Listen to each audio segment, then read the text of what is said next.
Section 1. The Night Homer Fell. April 1st, 1993. Close your eyes now if you like. You don't have to pay close attention. You don't have to take notes or follow every word with precision. This is a story you can let wash over you, the way a half-remembered dream washes over you in the morning. Present and warm and fading all at once, like the smell of something familiar from childhood that you can't quite name. Just breathe.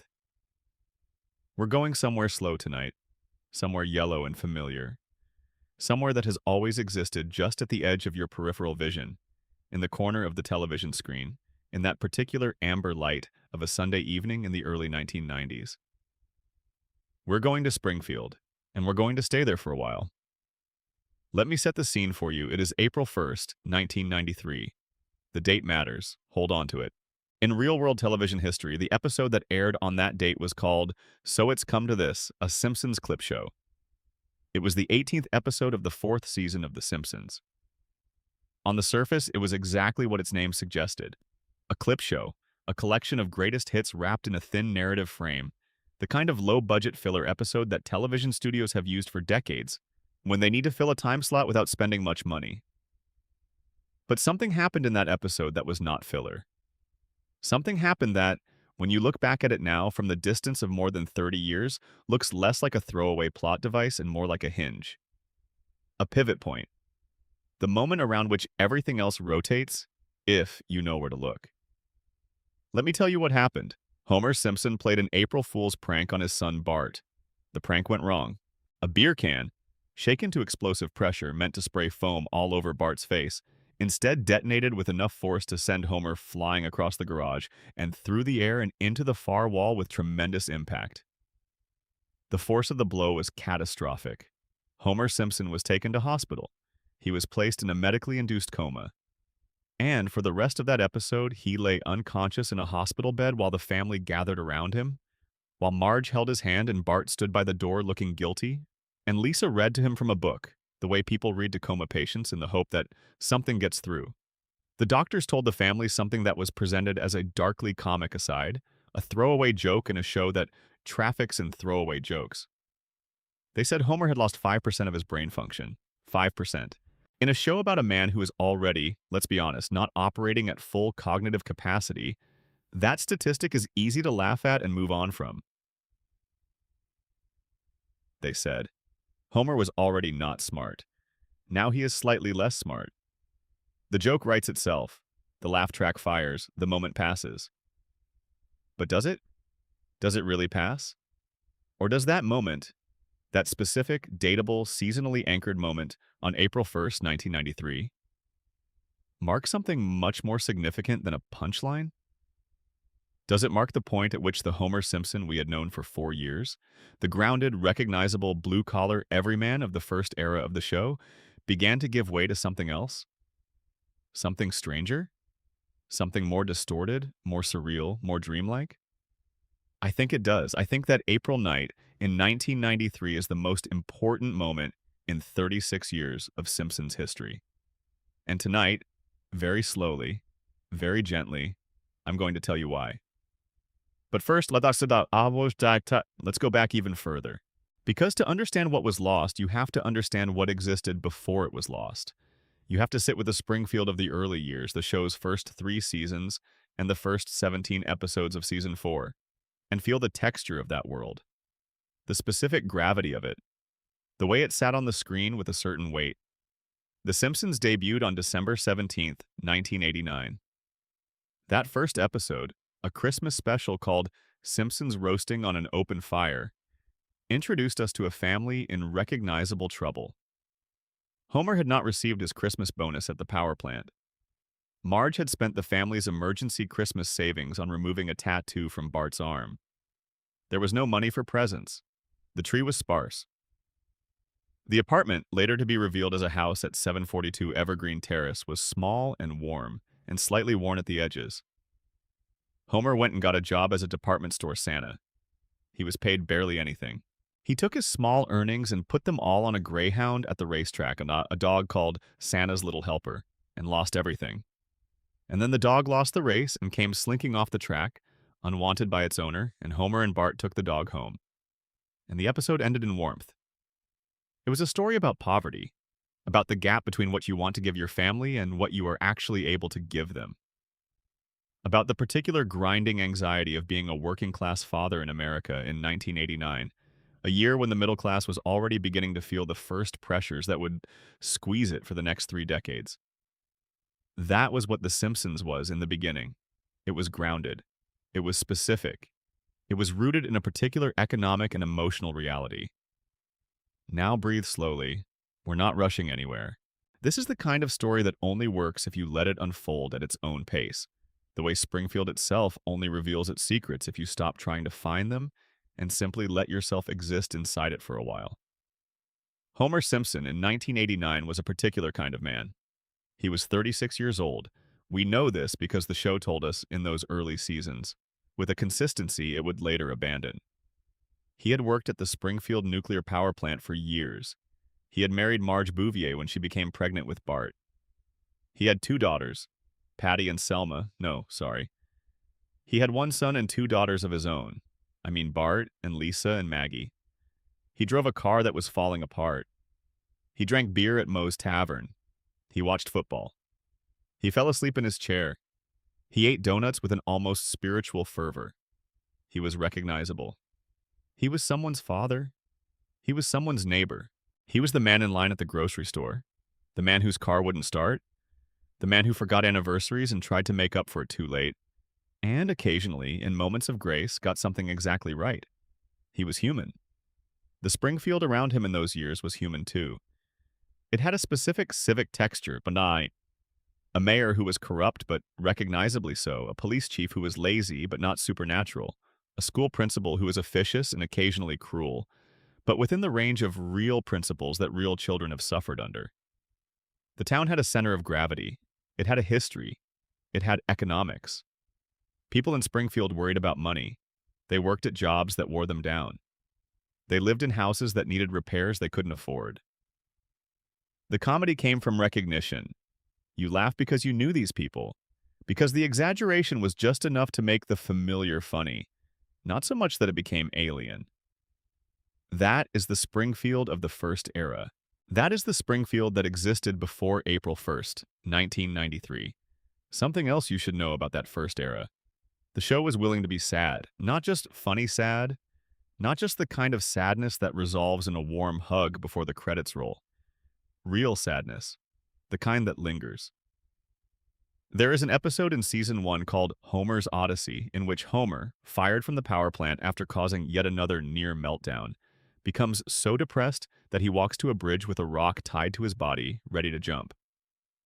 Bart and Lisa and their schoolmates drive past on the bus and see him, and the children are genuinely frightened for him, and the episode does not treat this lightly.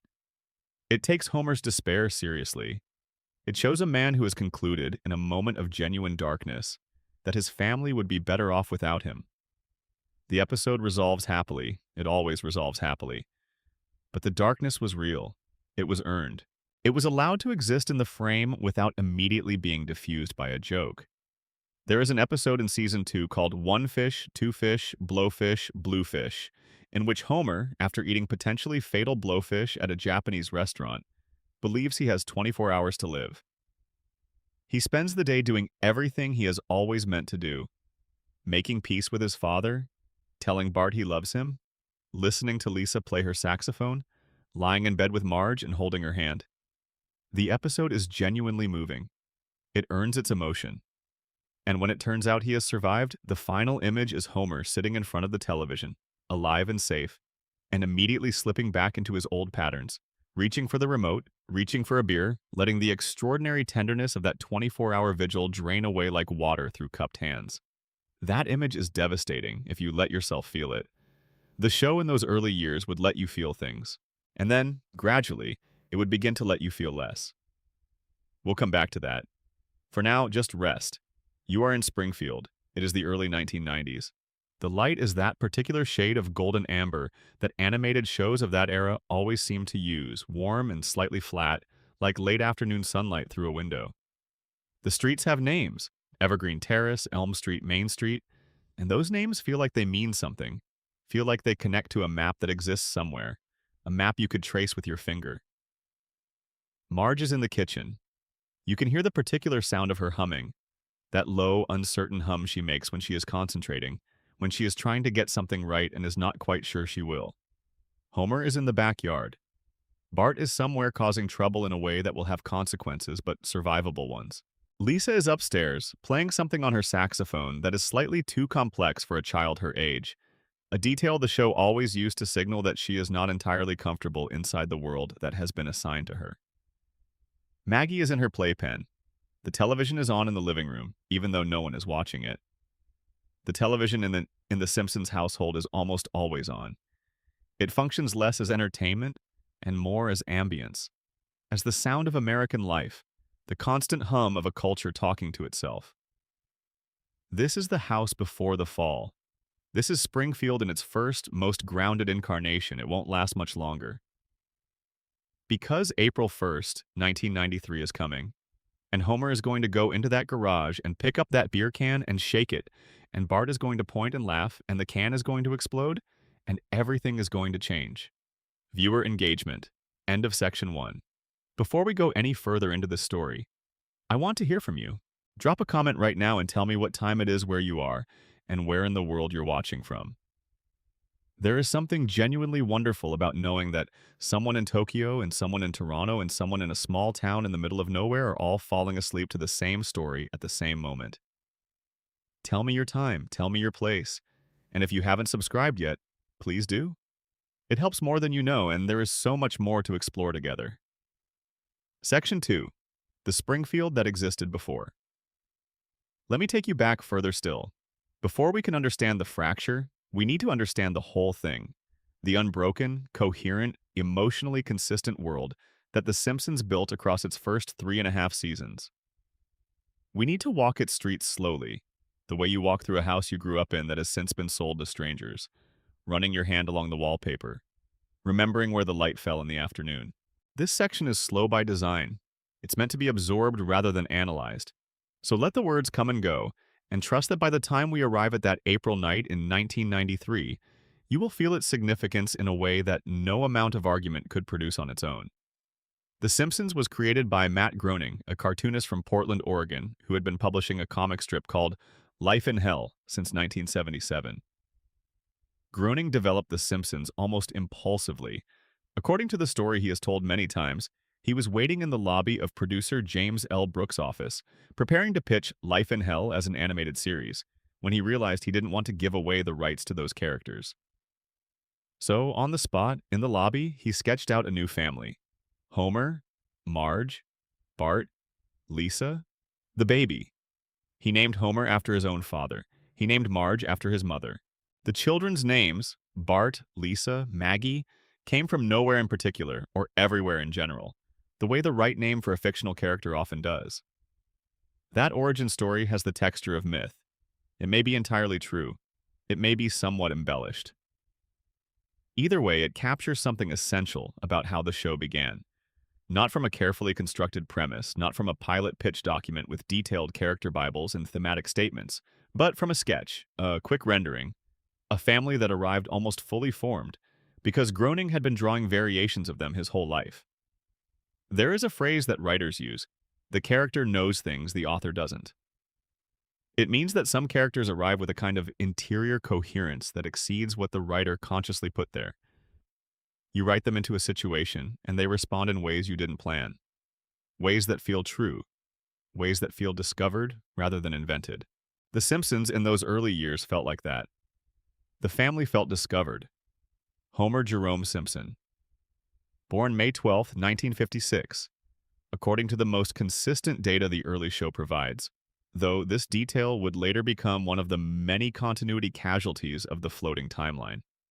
His childhood in those first 3 seasons had a specific texture. His mother, Mona, we don't yet know her name in these earliest seasons, but she is mentioned, she is felt, left when he was very young under circumstances that are not yet explained. His father, Abraham, Grandpa, raised him alone, or rather, raised him incompetently and with a kind of exhausted resentment that was not cruelty exactly, but was not warmth either. There is a remarkable episode in season 2 called The Way We Was, a flashback episode, sepia-toned and deliberately nostalgic, showing how Homer and Marge met in high school in 1974. Homer is 17, he is not stupid. He is not the Homer of later seasons, the cartoonish dimwit who cannot operate a coffee maker. He is goofy, yes. He is immature. He makes mistakes. But he has a kind of earnest, bumbling sweetness. He is genuinely trying to impress Marge, genuinely nervous around her, genuinely hurt when things go wrong. When he finally wins her over, in the rain, after a football game, it is a real romantic moment. It earns its emotion. That is a particular data point. In 1974, when Homer was 17, he was recognizably intelligent. Not brilliant, but not impaired. He was a normal kid. He could read. He could feel things. He could want things and work toward them in ways that made sense. By season 4, he is 36 years old. That's a 19-year span. And while 19 years of working a soul-crushing job in a nuclear power plant, 19 years of financial stress and poor diet and heavy beer consumption can certainly account for some cognitive decline. The Homer of early season 4 is still grounded, still legible, still the same character who stumbled through that rain-soaked football stadium in 1974. And then the beer can explodes, and 5% of his brain function is gone? And the Homer who walks out of that hospital, the post-coma Homer, is a different man. Or is he? Or is the Homer who walks out of that hospital the Homer who is still inside the coma, dreaming? Constructing a Springfield from the materials of memory and desire and anxiety, a place that follows dream logic rather than real-world logic, a place where anything can happen because the dreaming mind is not bound by the laws that govern waking life? We'll get there. But not yet. First, let me tell you about Marge. Marjorie Jacqueline Simpson, née Bouvier. In those early seasons, Marge was a character of genuine complexity. She was a housewife. The show was always clear about this, never apologetic about it, never condescending toward it. She had chosen this life, or had had it chosen for her in the particular way that women in the 1970s had lives chosen for them. And she inhabited it with a mix of contentment and suppressed longing that the show treated with more respect than most television of that era would have managed. The suppressed longing was important. The show kept returning to it.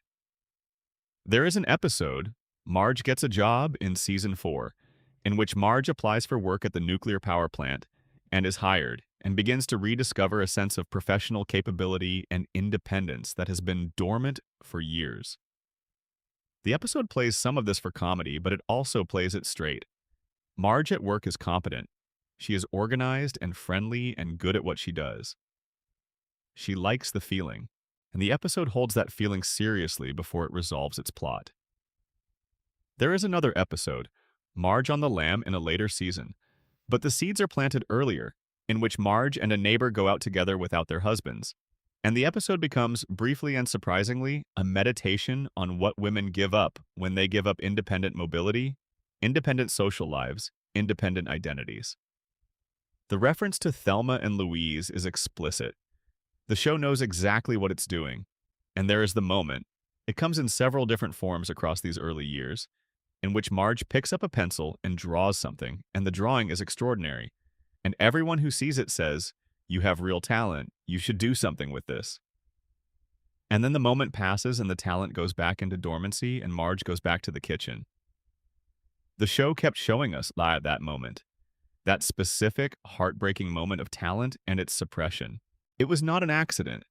It was a thesis statement about the character. Marge Simpson was built around the idea of a woman whose life is smaller than her capacity, who has more in her than her circumstances have room for, who is not unhappy. The show is careful never to make her simply unhappy, but who is hemmed in, constrained, living inside a frame that doesn't quite fit. This is the Marge of the early seasons. Specific, complicated, particular. Hold on to her. Because the Marge of the post-coma years becomes, increasingly, a function rather than a character. A plot device. A voice of reason inserted into episodes to be ignored. A presence whose main narrative role is to worry about Homer, and be right about whatever Homer is wrong about and then forgive him when he comes crawling back. She doesn't disappear, but she flattens. In dream logic, the dreamer's wife would be like that. She would be present, warm, essential, the emotional anchor of the dreamscape, but not quite three-dimensional, not quite fully real. Because in a dream, the dreamer is the only fully real person. Everyone else is a projection.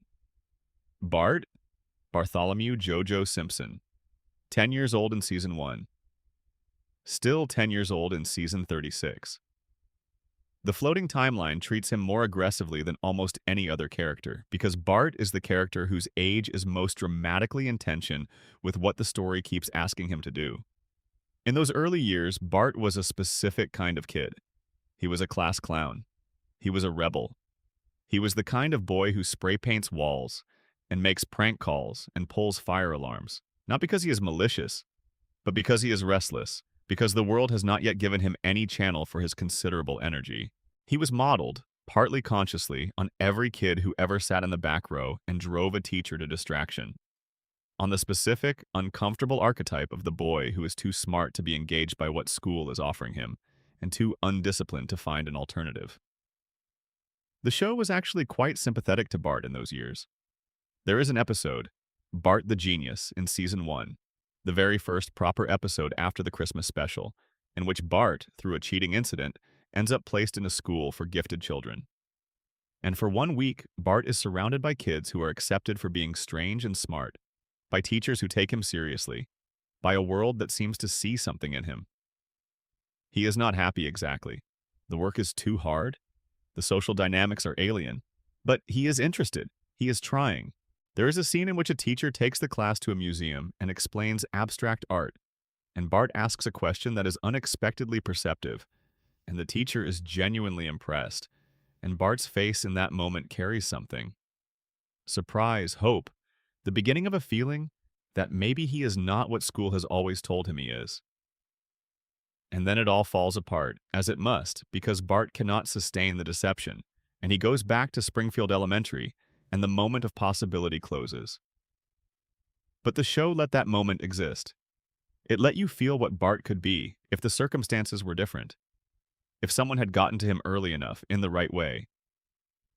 That Bart, the Bart who might have been something, who carries his unrealized potential as a kind of wound, is the Bart of the early seasons. He is still 10 years old 36 years later. Draw your own conclusions about what that means. Lisa. Oh, Lisa. Lisa Marie Simpson is, in many ways, the most interesting character the show ever created.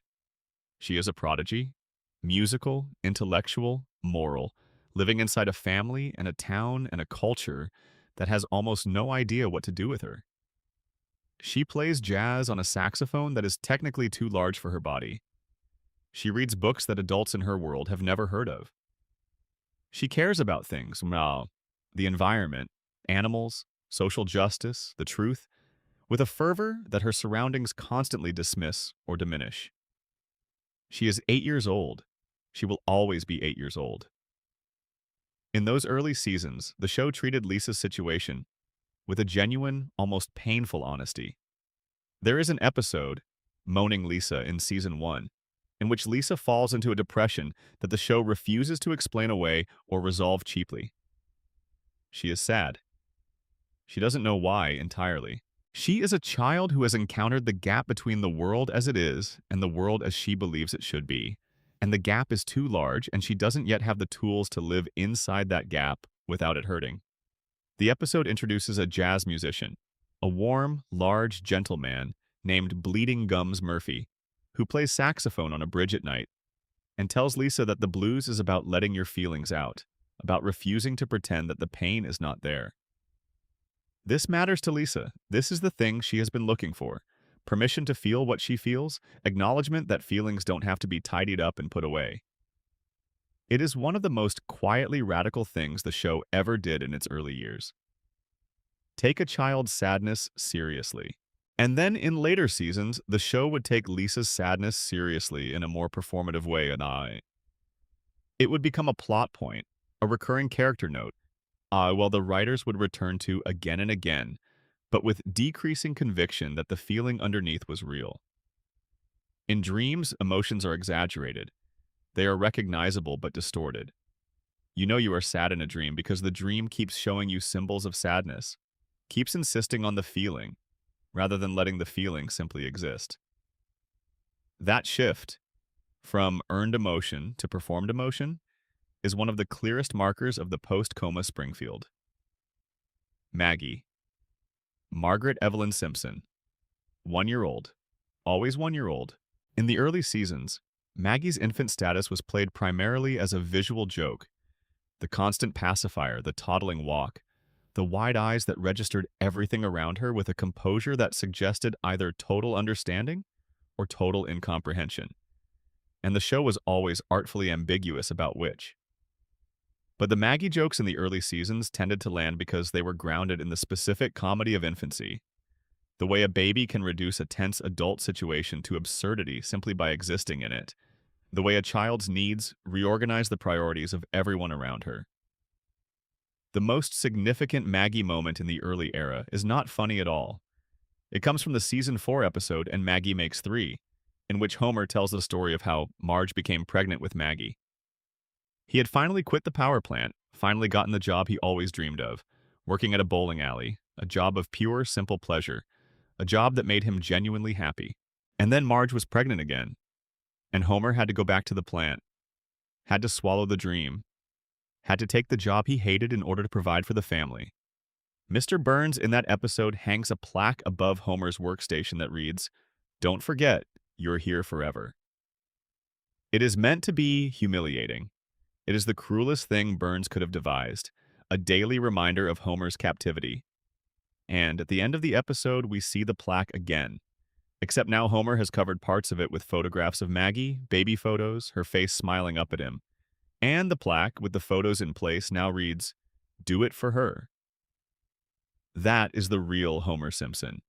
The man who can take the worst, most humiliating thing in his life and find a way to make it into a love letter. That Homer. That man?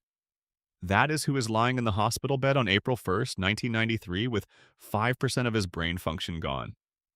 And we have to ask ourselves, when he wakes up, is he the same man? Or is the man we knew still lying there, still dreaming, still constructing a Springfield out of everything he loves and fears? The texture of Springfield itself in those early seasons deserves its own meditation. It was a small city, a medium-sized town, really. It had a downtown core with a main street, and a town hall, and a courthouse, and a police station. It had suburbs. It had an industrial area where the power plant stood, belching yellow smoke into an already compromised sky. It had a tire fire that had been burning for years, a joke that was also a metaphor, a wound in the landscape that nobody had gotten around to fixing. It had a geography. That geography was not entirely consistent. Television shows rarely achieve perfect spatial consistency, but it had a feel. You had a sense of where things were in relation to other things. You knew the drive from 742 Evergreen Terrace to the power plant took a certain amount of time, that Moe's Tavern was not far from the house, that Springfield Elementary was close enough for Bart and Lisa to walk to. The town felt traversable. It felt like a place you could get to know. It had a history, too. A civic history rooted in an origin story involving a founding father named Jebediah Springfield, whose statue stood in the town square, whose legend the town celebrated every year, and whose actual biography, revealed in a remarkable early episode called Lisa the Iconoclast, was much darker and more complicated than the official myth. Jebediah Springfield, the episode reveals, was not a hero at all, but a scoundrel and a con artist who reinvented himself and constructed a false legend that the town then built its identity around. That episode is a miniature essay on American mythology, on the way communities need founding stories, need heroes, need a usable past, even if the truth is more ambiguous. And it is an early-era episode that the show does entirely seriously. It allows Lisa to be genuinely right and genuinely alone in being right. And it resolves not with the truth being vindicated, but with Lisa choosing not to reveal the truth because she understands that the myth, false as it is doing something real and necessary for the people who believe it. That is not a joke. That is not a punchline. That is a genuine moral argument made by an 8-year-old cartoon character in a primetime animated comedy. This was what Springfield was in those years. Deep, layered, genuinely engaged with the questions it raised. It was a place where things meant things. And then April came. Section 3. The Coma episode, scene by scene. Still here? Good. Rest a little deeper. We're going to spend some time now inside the episode itself. So it's come to this, a Simpsons clip show. Season 4, Episode 18. Original air date, April 1st, 1993. Written by John Vitti. From a story by Matt Groening, Sam Simon, and several other writers, directed by Carlos Baeza. I want to walk through it slowly. Not because every moment of it is extraordinary. It is, after all, a clip show. And clip shows by design spend much of their running time replaying footage from earlier episodes. But because the frame story, the narrative architecture around the clips is worth examining very carefully. Because the frame story is where the hidden thing lives. The episode opens in a perfectly ordinary way. It is April Fool's Day, and Bart is enthusiastically setting up pranks. This is baseline Bart behavior. We are not alarmed. We settle into the comfortable rhythms of the show. The family members fall for various pranks throughout the morning. The writing is light, cheerful, efficient. This is the show in its confident early season mode, using comedy to establish character with minimum fuss. And then Bart plays his prank on Homer. He takes a can of Homer's beer. He places it in a paint shaker at the hardware store. He shakes it until it is under enormous pressure. He brings it home and puts it back in the fridge, among Homer's other beers, indistinguishable from the rest. Homer finds the beer. He picks it up. He takes it to the garage. There is a beat here that I want you to notice. Before he opens the can, Homer looks at it with an expression of simple, anticipatory pleasure. He is a man about to have a beer after a day of being pranked by his son. The can is going to reward him for his endurance. This is the particular joy of cold beer after a difficult day, a small, reliable, working-class pleasure. He opens the can. The explosion is enormous. It is played in the moment for maximum comic effect. The sound design is large and ridiculous.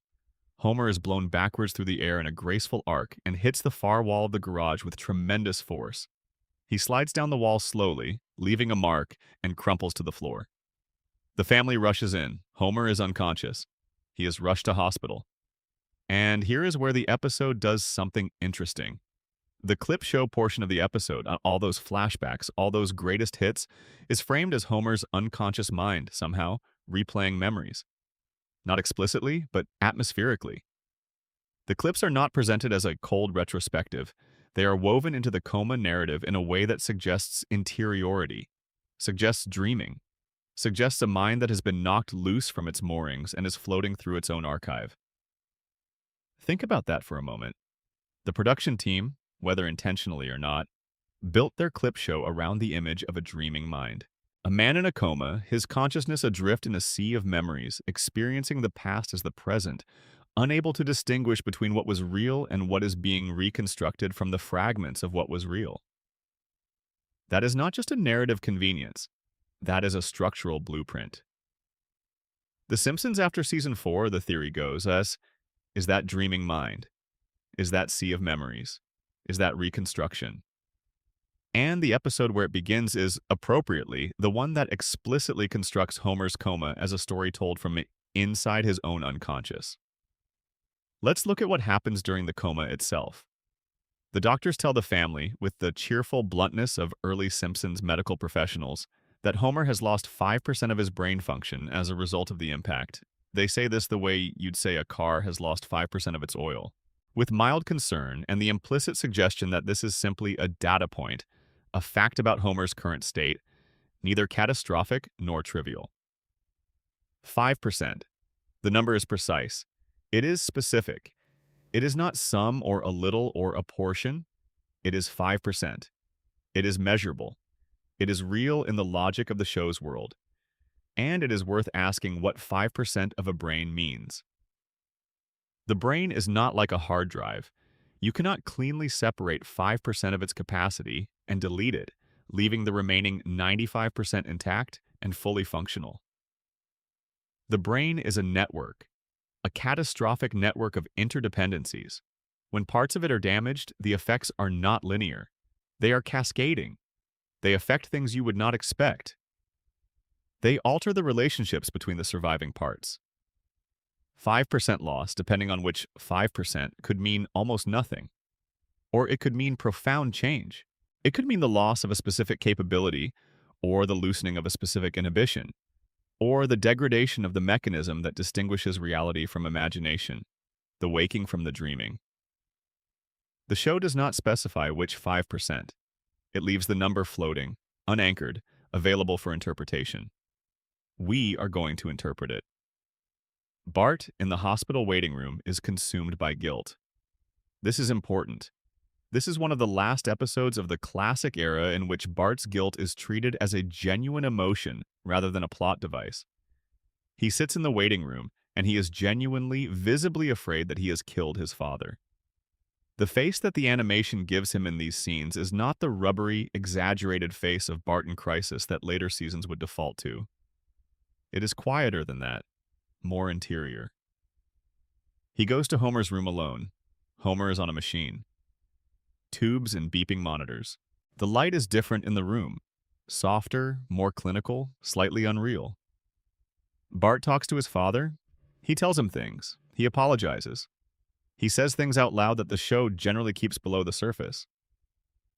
This is a significant creative choice. The show understood that the emotional payoff of the coma narrative required letting the family's feelings be visible. It couldn't treat this like a one-liner situation. The potential death of a parent required the show to go somewhere real. And it does. For a while. Homer eventually wakes up. The episode resolves in the way Simpsons episodes of this era always resolve, in warmth, in reconnection, in the family intact, and more or less at peace. But there are two details about the waking that I want you to carry with you. The first, Homer wakes up in a way that is presented as sudden and comedic rather than gradual and realistic. He goes from comatose to fully conscious with jarring abruptness, which the show plays as a joke. This is typical Simpsons episode structure. It earns your emotion and then deflates it before the emotion gets too heavy. But the deflation is interesting here because it leaves the transition from unconscious to conscious feeling unexamined. We do not see Homer surface slowly, do not see the moment of his return to self. We skip over it. In dream theory, this is the classic dream entry. You are not there, and then you are there, and there is no seam between the absence and the presence. The second detail, after Homer wakes up, the episode ends. The credits roll. And The Simpsons, which will continue for another 30-plus seasons, moves on. It moves on into something different. The change was not immediate. It would be too neat if it were. If you could point to the first episode after the coma and say, here, this is where the show became strange. In reality, the transition was gradual. The fracture was a slow one. The first few episodes after the coma arc were still recognizably grounded in the show's early logic.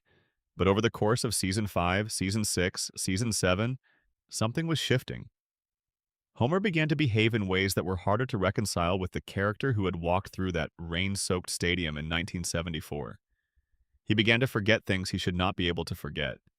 He began to do things that the earlier Homer would never have done, not because his character had developed, but because the logic of his character seemed to have changed. The show became funnier in a certain way, more willing to go for the absurd, the surreal, the impossible joke. Guest stars began arriving in Springfield in improbably large numbers. Celebrity cameos that the early show had used sparingly, 1 or 2 per season, and always anchored in narrative logic, became more frequent, more arbitrary, less concerned with integration into the show's world. The celebrity appears. The celebrity says celebrity things. The celebrity leaves. The plot moves on. In a dream, you encounter people this way. Famous people, people from your past, strangers with familiar faces, and they are simply there, and you don't question why, and they say things and then they are gone. This is the texture of post-coma Springfield. I want to tell you about a specific kind of joke that begins to appear more frequently after Season 4. The callback that shouldn't work joke. In the early seasons, the show's jokes had internal logic. A setup led to a punchline that followed from it. The comedy was grounded in character and situation. Even the absurdest moments earned their absurdism. The joke was strange, but it was strange in a way that made sense within the rules of the show's world. After the coma era, a new kind of joke begins to appear. It is a joke that references something that was established in an earlier episode but treats the earlier episode's content as if it were a fixed reality rather than a story point, as if all of Springfield's continuity were simultaneously present, accessible, existing in some perpetual now rather than in a sequence of past episodes. This is a subtle distinction. Let me try to make it clearer. In a normal show with continuity, if a character references a past event, they reference it as the past. Remember when we did that? The event has a temporal location. It happened, and it is over, and it exists in memory. In the post-coma Simpsons, past events are referenced with an ambiguity about their temporal location. They might be the past. They might be happening now.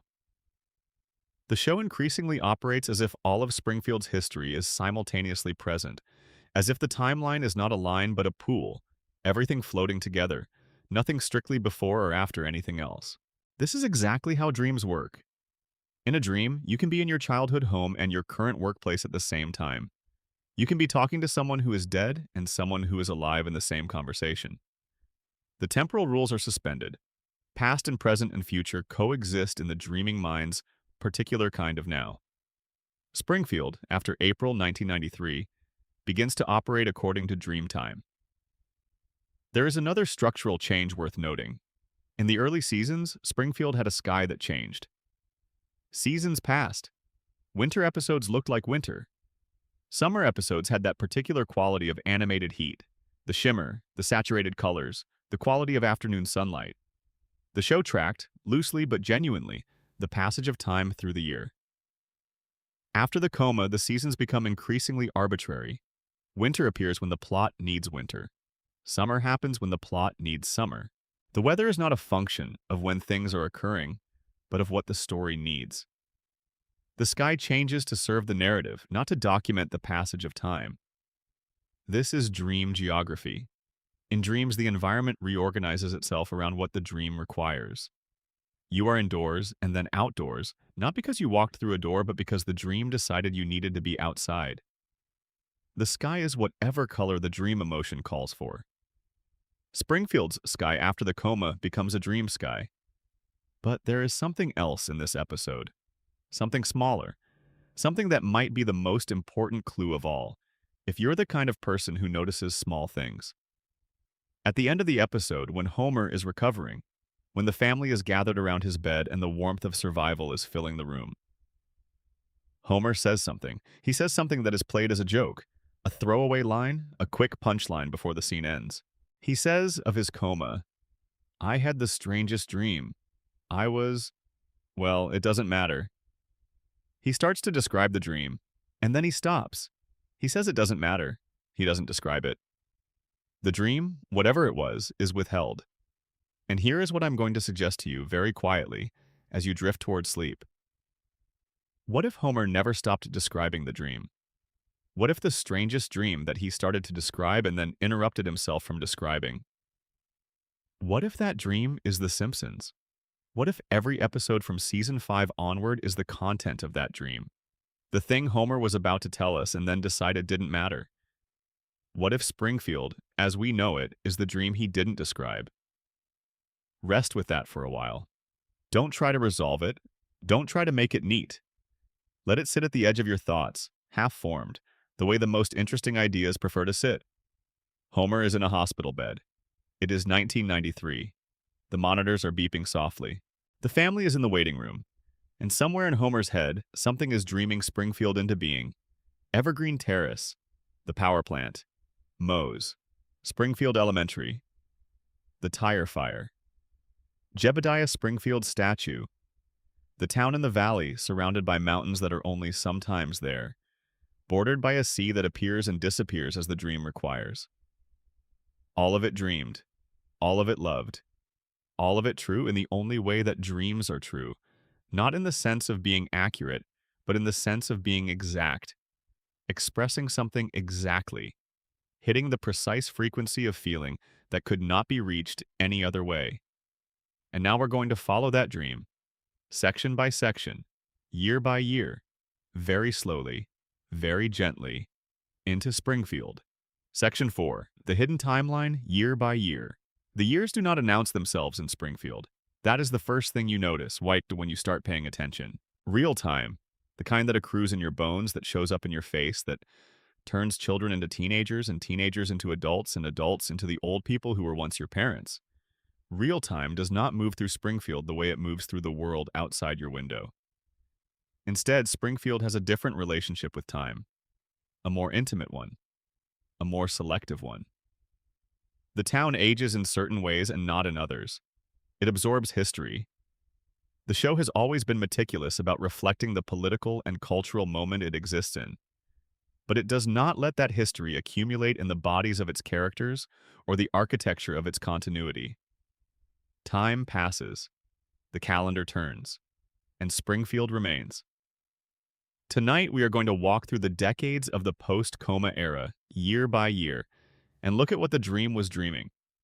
What it chose to keep, what it chose to change, what it chose to forget. Let's begin in 1993 and 1994 in seasons 5 and 6. These are often called the golden years of the show, the peak of its cultural impact and its creative ambition, and they absolutely were. But they were also the first years in which the fractures of the coma era were beginning to widen.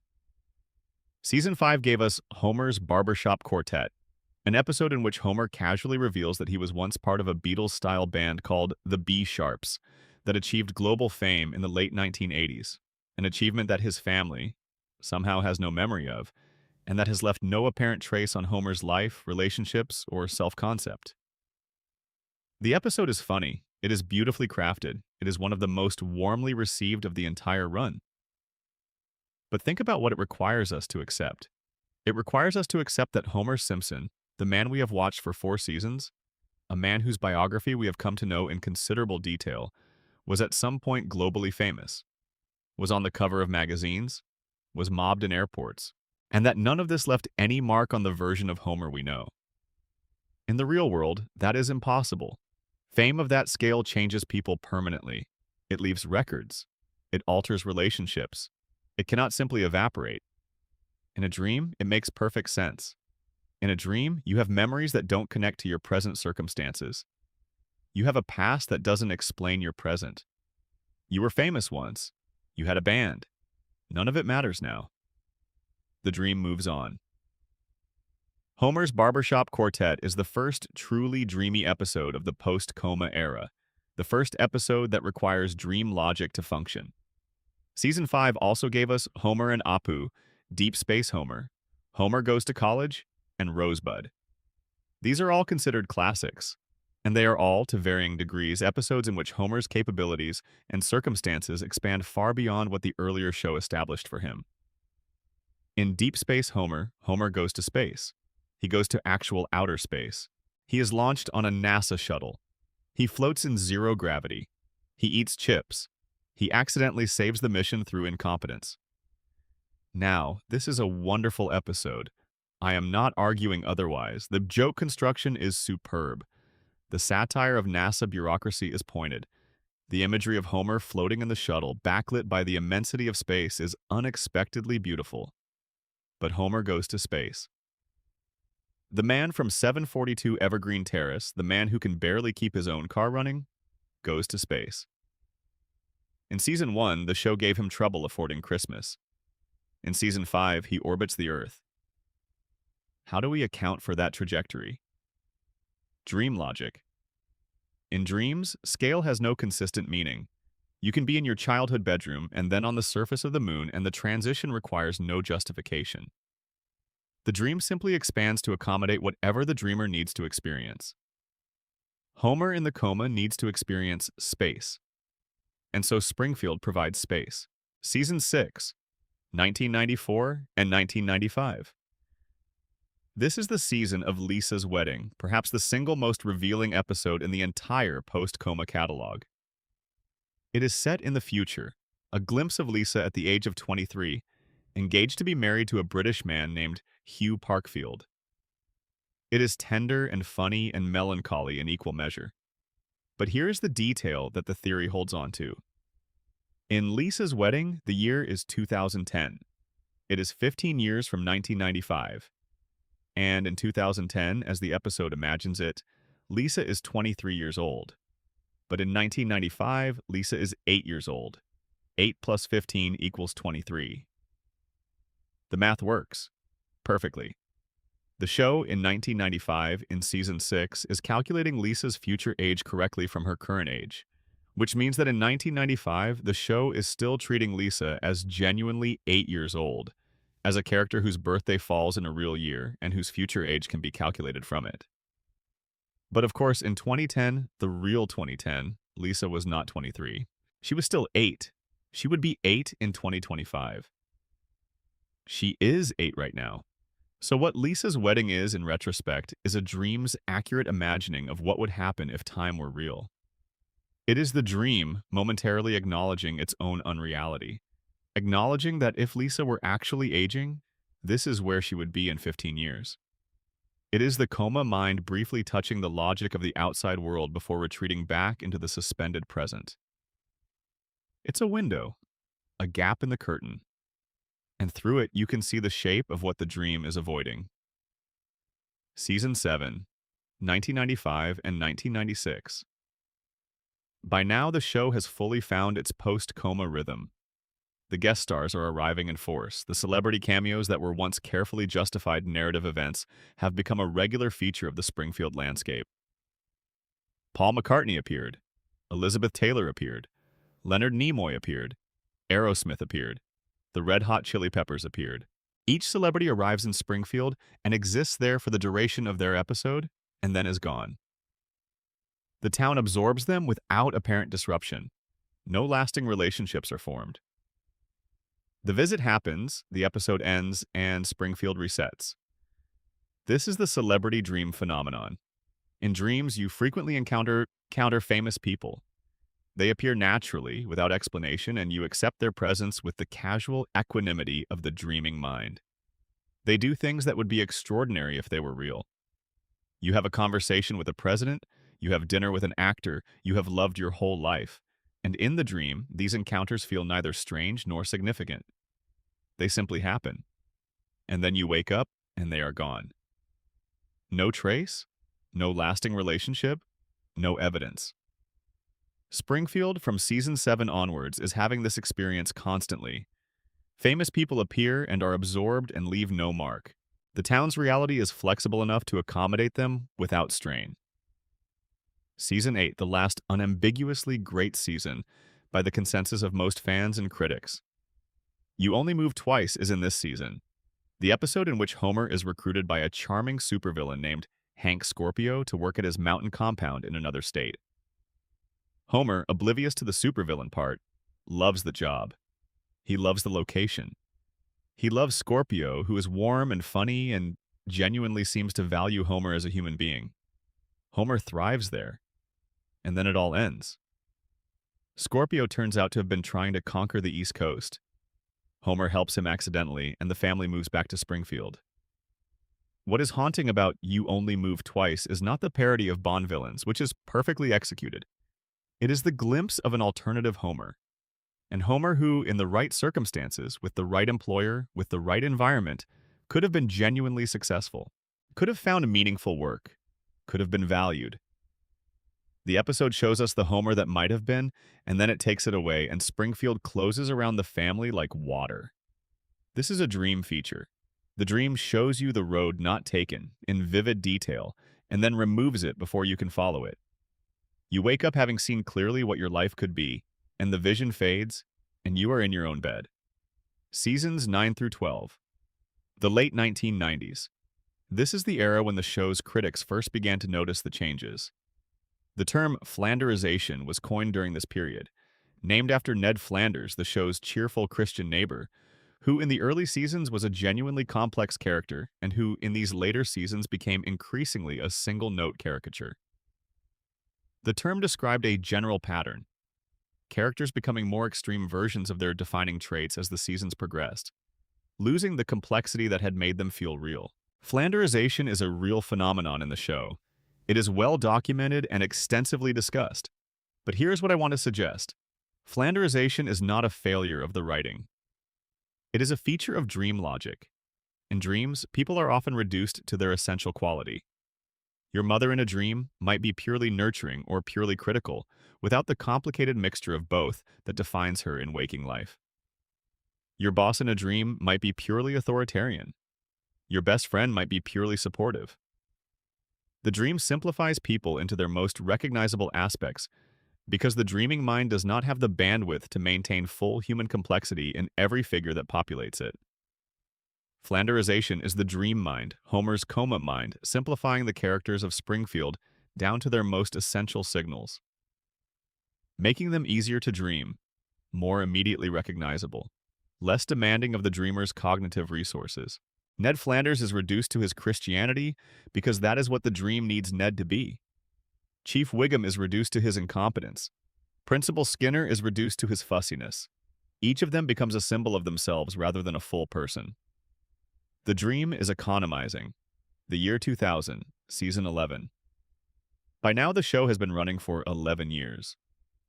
Homer is, if you apply real-world aging to his stated season 1 age, 47 years old. He has been working at the power plant for over 2 decades. He has 3 children who, in the real world, would now be young adults. Bart would be 21, Lisa would be 19, Maggie would be 12. But they are all still the ages they were, still frozen, still locked into the amber of their original characterizations. The floating timeline, the show's decision to never let its characters age, is, by the year 2000, one of the most well-known features of The Simpsons. It is acknowledged and accepted by the audience. It has its own name. It is simply how the show works. But I want you to sit with how strange this actually is if you let yourself really think about it. A family that does not age. A town that absorbs new technology, new phones, new cars, new cultural references, without letting that technology change the fundamental age relationships within it. A world that is somehow contemporary without any of its inhabitants ever growing older. This is not normal narrative. This is not even standard television convention. Most long-running shows that don't age their characters are careful to keep the time period vague or deliberately timeless. The Simpsons does the opposite. It is relentlessly contemporary, relentlessly referencing the specific cultural and political moment of each season. And yet none of the characters age. You know what is always contemporary, always up to date with the current moment, and yet inhabited by people who do not age? A dream. In a dream, it is always now. The dream is always happening in the present tense. The people in the dream are always the age your memory holds them at. Your childhood friends appear as children even if they are 40 years old in waking life. Your parents appear as they were when you were young, even if they have grown old. The dream keeps everyone at the age that is emotionally true for you, regardless of what the calendar says. Homer's dream keeps his children as children because that is what they are to him. They cannot grow up, not because the animators have decided it, but because Homer's dreaming mind needs them to stay young. They are his children. They are the thing he did it for. They cannot be allowed to leave. The 2000s, seasons 12 through 22. This is the era that Simpsons fans most commonly refer to as the Zombie Simpsons period, a phrase borrowed from an essay by a critic named Mike Caracciolo, who argued that the show after season 8 had become a kind of undead version of itself, still walking, still performing its characteristic motions, but without the animating spirit that had made it live. This is a harsh judgment. It is also not entirely wrong. The 2000s Simpsons is a show that knows it is a cultural institution and has made a certain peace with that knowledge. It is less hungry than it was, less uncertain. The early seasons had an almost anxious energy, a sense that the show was always reaching for something, always trying to be better than it had managed to be last week. The 2000s seasons have a more settled quality. They know the rhythms. They know what a Simpsons episode is supposed to feel like. They deliver it. But the delivery is the thing now, the form without the hunger. And in dream terms, this is the dream settling into itself, the coma dream in its middle period. When the dream has been going on long enough that it knows its own logic.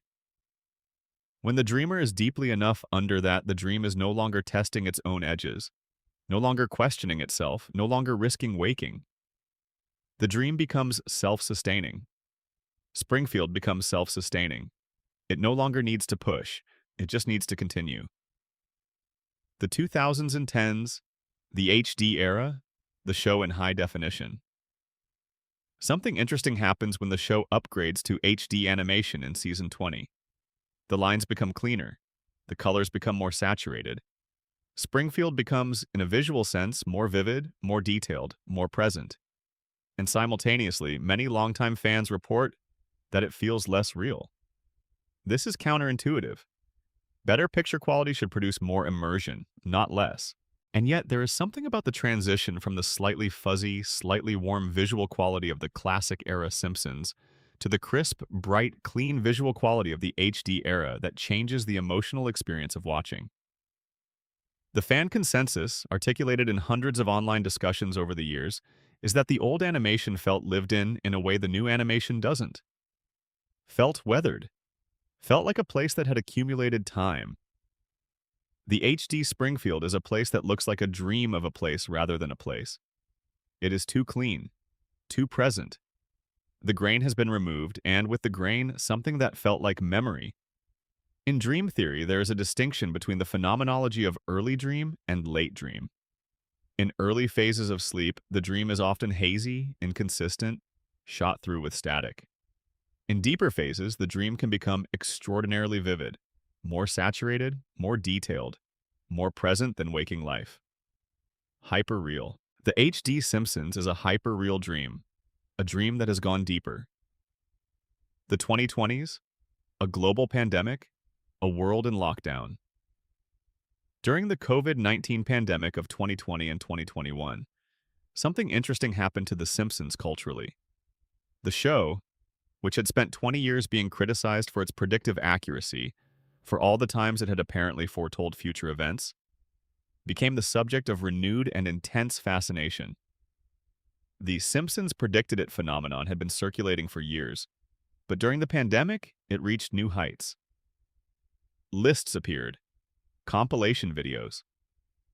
The show had apparently predicted the Trump presidency, a particular brand of smartwatch, the FIFA corruption scandal, a specific news broadcast, an autocorrect joke, Lady Gaga's Super Bowl halftime show, a robot librarian, and, yes, a pandemic. We'll look at the predictions more closely in a later section. But what I want to note here is the cultural function this phenomenon performs. The Simpsons predicted it belief is a form of comfort. It is a way of making sense of a chaotic world by embedding it within a coherent fiction. If The Simpsons predicted this, then this was always part of a story, was always narratively contained, was always in some sense under control. This is what we do with our dreams when we wake from them and they have felt prophetic. We look for the connections. We find the ways in which the dream was telling us something true. We make the dream continuous with the waking world. The audience for The Simpsons across 30 years has been doing this, has been trying to make the dream continuous with reality, has been finding the seams where Springfield touches the world outside, and the dream keeps giving them new seams to find. Because Homer's coma mind, dreaming Springfield into being, knows the world outside. It is of that world. It dreamed it from that world. And so sometimes the dream and the world coincide. Not prophecy. Recognition. Section 5, the Burns connection. Close your eyes a little more. Breathe. We're going deeper now. We're going to talk about Charles Montgomery Plantagenet Schicklgruber Burns. Springfield's oldest resident, its richest citizen, the man who owns the nuclear power plant where Homer works, the man who employs Homer, the man whose shadow falls across the entire landscape of Springfield in ways that, the longer you look at them, become increasingly difficult to explain as coincidence. Burns is, on the surface, a comedy villain.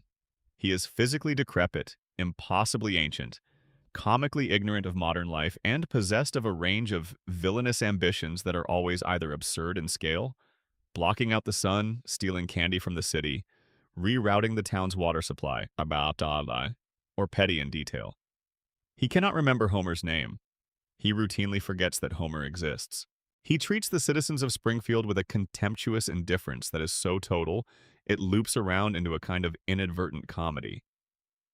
And yet, Burns is the most narratively stable character in the entire show. He is the one character whose origins are clearly established and never significantly contradicted. He was born in the 1880s. He had a difficult Dickensian childhood. He made his fortune through ruthlessness and longevity and a preternatural resistance to death. He has survived everything: wars, diseases, business downturns, assassination attempts, the particular entropy that claims every other living thing. He persists. In a show where continuity is loose and backstories contradict themselves and ages float freely, Burns is an anchor. He is the one fixed point in Springfield's temporal landscape.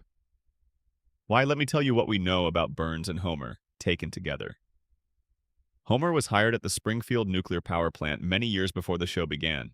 The exact circumstances of his hiring are not always consistently presented, but the early seasons established that Burns personally approved Homer for the job, that Homer came to Burns's attention through some mechanism, passed some threshold of acceptability, and was placed in Sector 7G. This is, on the face of it, unremarkable. Large employers hire many people. The CEO of a large company does not personally review every hire. But Burns is not a normal CEO. He is involved in everything. He knows what happens in every corner of his plant. He has security cameras covering every inch of the facility. He watches. He monitors. His oversight is total and obsessive. And yet Homer, in Sector 7G, persists.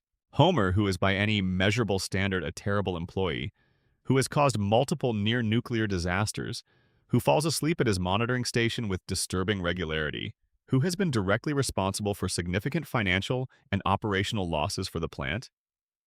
Homer is never truly, permanently fired. Burns fires Homer occasionally. Homer is rehired.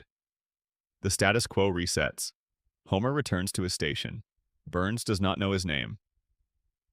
Why does Burns keep Homer? In Season 5, an episode called Homer's Barbershop Quartet gives us a glimpse of Burns as a young man, or rather, a middle-aged man, in the late 1980s, just before the show's present day.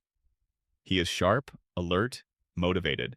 He is running a management scam, a talent agency, and he has his eyes on potential assets. In Season 6, Who Shot Mr. Burns, one of the show's great creative experiments, gives us Burns in crisis. He has hatched a plan to block out the sun, eliminating natural light from Springfield in order to force the residents to use more electricity, thus increasing his profits. The plan is the most grandiose and the most nihilistic of his schemes. It attacks the fundamental conditions of life. It is not a business decision, it is a statement of dominance.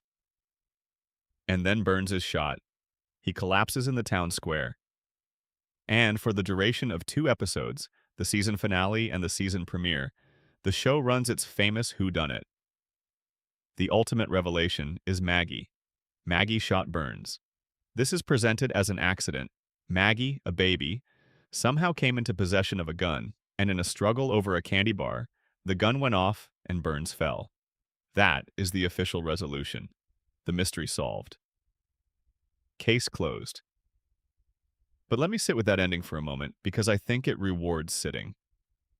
Maggie shot Burns, the youngest member of the Simpson family, the one who never speaks, the one who watches everything with those enormous, steady eyes, the one who, in the coma theory, is the most purely symbolic figure. The baby, the future, the thing that is still becoming.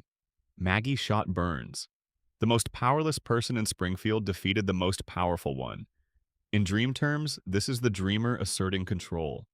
The vast, dominating presence of Burns, the father figure, the authority, the embodiment of all the structural forces that have kept Homer trapped in Sector 7G, is felled by the smallest, most innocent element of Homer's dreamscape. The dream fights back against its own antagonist, and then Burns recovers. And nothing changes. Because in a dream, the antagonist always recovers. The thing you cannot defeat always rises again. The system reasserts itself. Homer goes back to the plant. Burns doesn't know his name. Let me tell you what Burns represents. in the architecture of the coma dream. He is everything that has trapped Homer. Everything that has made Homer's adult life smaller than his childhood possibilities. He is the force that made Homer stay at the plant when Homer wanted to bowl, stay in Springfield when Homer might have moved, keep working when Homer might have stopped. Burns is the "Don't forget you're here forever" plaque made flesh. He is the system, the capitalist weight of the American economy, the way the company owns you before you understand that you've been bought. He is the boss who doesn't know your name because you are not a person to him. You are a unit of production, and units of production are interchangeable. Homer dreams about Burns because you can't escape what Burns represents.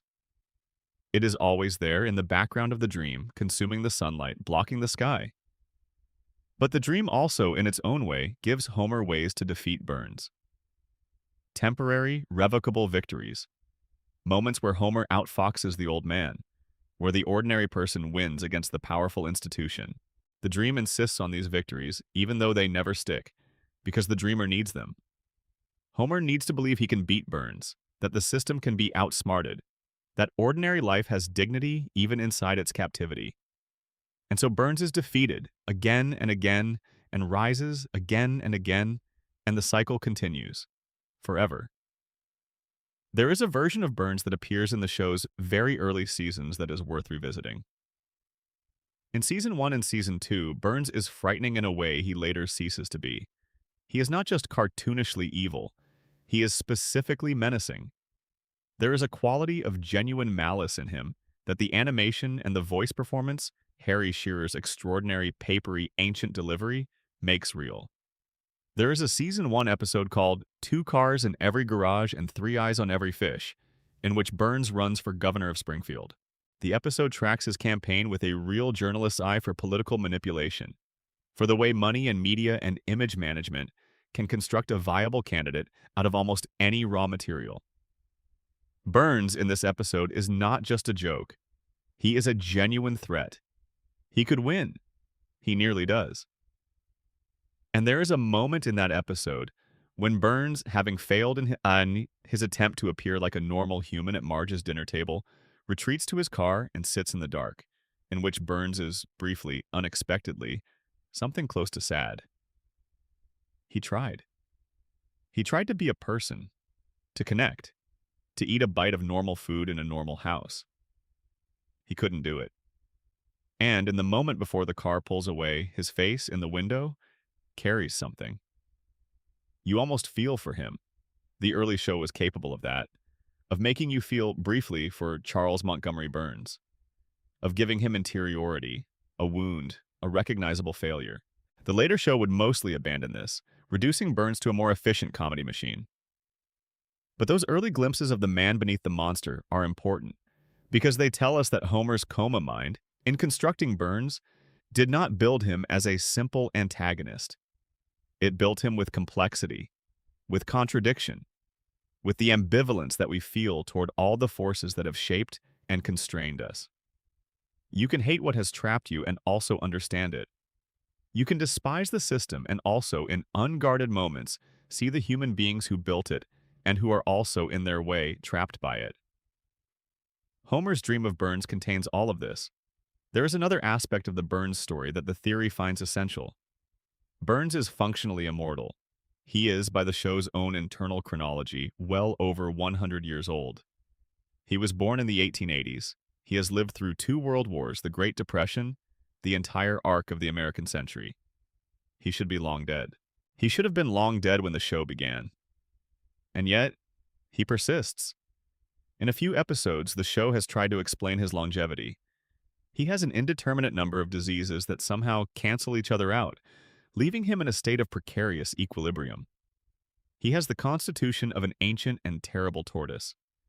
His body has found some equilibrium between death and life that allows him to continue existing in both. But I want to propose another explanation, one that fits the coma theory. Burns persists because the dream needs him. The dream cannot allow Burns to die because Burns is the structural support of Homer's working life. If Burns dies, the plant closes, Homer loses his job, and the entire material foundation of the dream collapses. Burns is kept alive not by any biological miracle, but by narrative necessity, by the dream's need to preserve the conditions of its own existence. A dream will do that. Will keep alive whatever it needs. Will suspend the natural laws of mortality and attrition in service of the story it is telling. Burns is a nightmare kept alive by necessity, an immortal made so by the dreamer's need. He will be there when Homer wakes up, if Homer ever wakes up. He will be there at the end. Let me tell you one more thing about Burns and then we'll move on. There is an episode, Burns Verkaufender Kraftwerk, Season 3, just before the coma, in which Burns sells the power plant to German investors, and suddenly Homer is working for new bosses. The new bosses are rational, efficient, progressive. They treat their workers with respect. They make sensible business decisions. They are, in every practical sense, better employers than Burns. Homer hates it. Without Burns, Springfield is somehow less itself. Homer goes to find Burns in his retirement and finds a man diminished, a man without purpose, a man who was, it turns out, entirely defined by his ownership of the plant.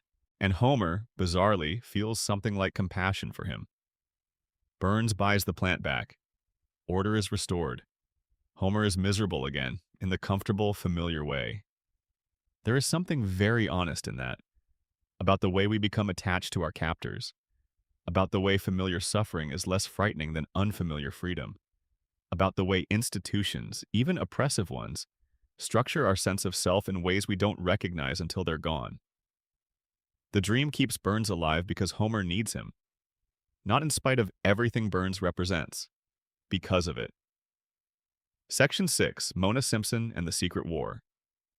There is a woman who appears in the history of this family like a gap in the floor, a place where something should be and isn't, a space that everything else in Homer's life has organized itself around without anyone ever naming it directly.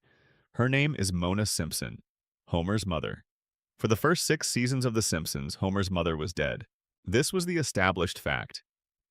Abe Simpson, Homer's father, the old man who lived at the Springfield retirement castle and told rambling stories that never quite arrived at their point, had told Homer that his mother passed away when Homer was young. He had shown Homer a grave. Homer had mourned. Homer had grown up as a boy whose mother died, carrying that specific wound, all the way into adulthood, into marriage, into fatherhood, letting it shape the architecture of his need without ever fully understanding why the need was so large. The loss of a mother before you were old enough to understand what you'd lost.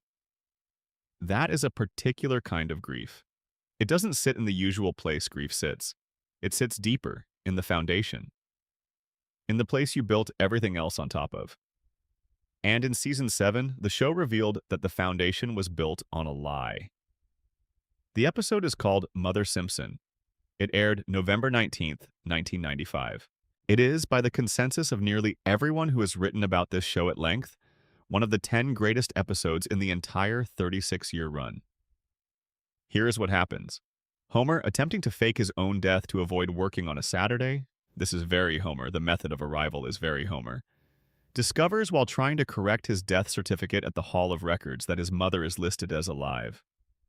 Not dead, not deceased, alive, currently living, with an address. The grave Abe showed him was not his mother's grave. It was the grave of Walt Whitman, the poet. Abe had been using a famous American poet's headstone to stand in for his wife's burial site for the entirety of Homer's life. Homer finds Mona at a cemetery. She is there visiting what she believes is her son's grave, the same grave Abe manufactured, which she has been visiting in her own grief. She doesn't recognize Homer at first. He has changed. He is 38 years old. The last time she saw him, he was a child. When Homer proves who he is, there is a reunion. And it is one of the most quietly extraordinary things the show ever did. It earned it. It absolutely earned it. And then Mona tells Homer the truth. She didn't die. She left because she had to. She left because staying would have endangered Homer and Abe. She left because of Mr. Burns. Here is the story she tells. It is 1969. Springfield. The world outside is burning with the energy of the late 1960s counterculture. The civil rights movement, the anti-war protests, the general sense that the institutions of American life were rotten and needed to be confronted. Mona Simpson, housewife, mother of a young son named Homer, was touched by this energy. She became radicalized in the gentle, suburban housewife way that radicalization could happen to someone who started from a place of relative comfort and arrived, through reading and conversations and small acts of conscience, at genuine political conviction. She joined a group of activists. Together, they broke into a biological weapons laboratory, a germ warfare facility, owned by Charles Montgomery Burns. Let that settle for a moment. Burns, who owns the nuclear power plant, who has been poisoning Springfield's water supply with radioactive runoff for decades, who has 342 safety violations documented and refuses to remediate any of them. Burns also, in 1969, was running a biological weapons laboratory in Springfield. He was manufacturing weaponized pathogens in the same community where children were growing up, where families were going about their ordinary lives, where Homer Simpson was a small boy eating cereal and watching cartoons and being told his world was safe. The early Simpsons, when it wants to be, can be extraordinarily dark. Mona and her group broke in.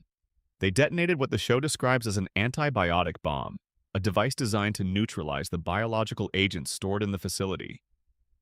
The raid was successful. The pathogens were destroyed. But as the group fled, Mona stopped. Someone had been knocked down in the chaos of the escape.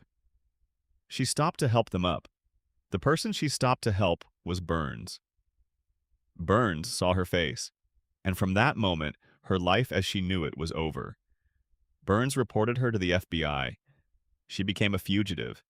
She couldn't go home. She couldn't contact Homer or Abe. She couldn't explain to her small son why his mother was suddenly gone. She simply vanished from his life, leaving nothing behind but a silence that Abe filled with a convenient lie. She kissed Homer goodbye while he was sleeping and disappeared into the night. Homer was a child. He woke up and his mother was gone. He would not understand why for 32 years. And in those 32 years, in the absence of any truthful explanation, Homer's developing mind reached the only conclusion it had materials to reach: that his mother had left because there was something wrong with him. Because he was the kind of son a mother would rather abandon than raise. Because there was a deficiency in him, some fundamental unlovability, that made the people closest to him leave or diminish or turn away. This is the wound underneath everything. Underneath every donut, every beer, every idiotic decision, every moment of reckless need. Homer Simpson spent 3 decades believing his mother had left because he was not worth staying for. And the man responsible for implanting that belief was his employer. In the coma theory, this backstory carries an additional weight.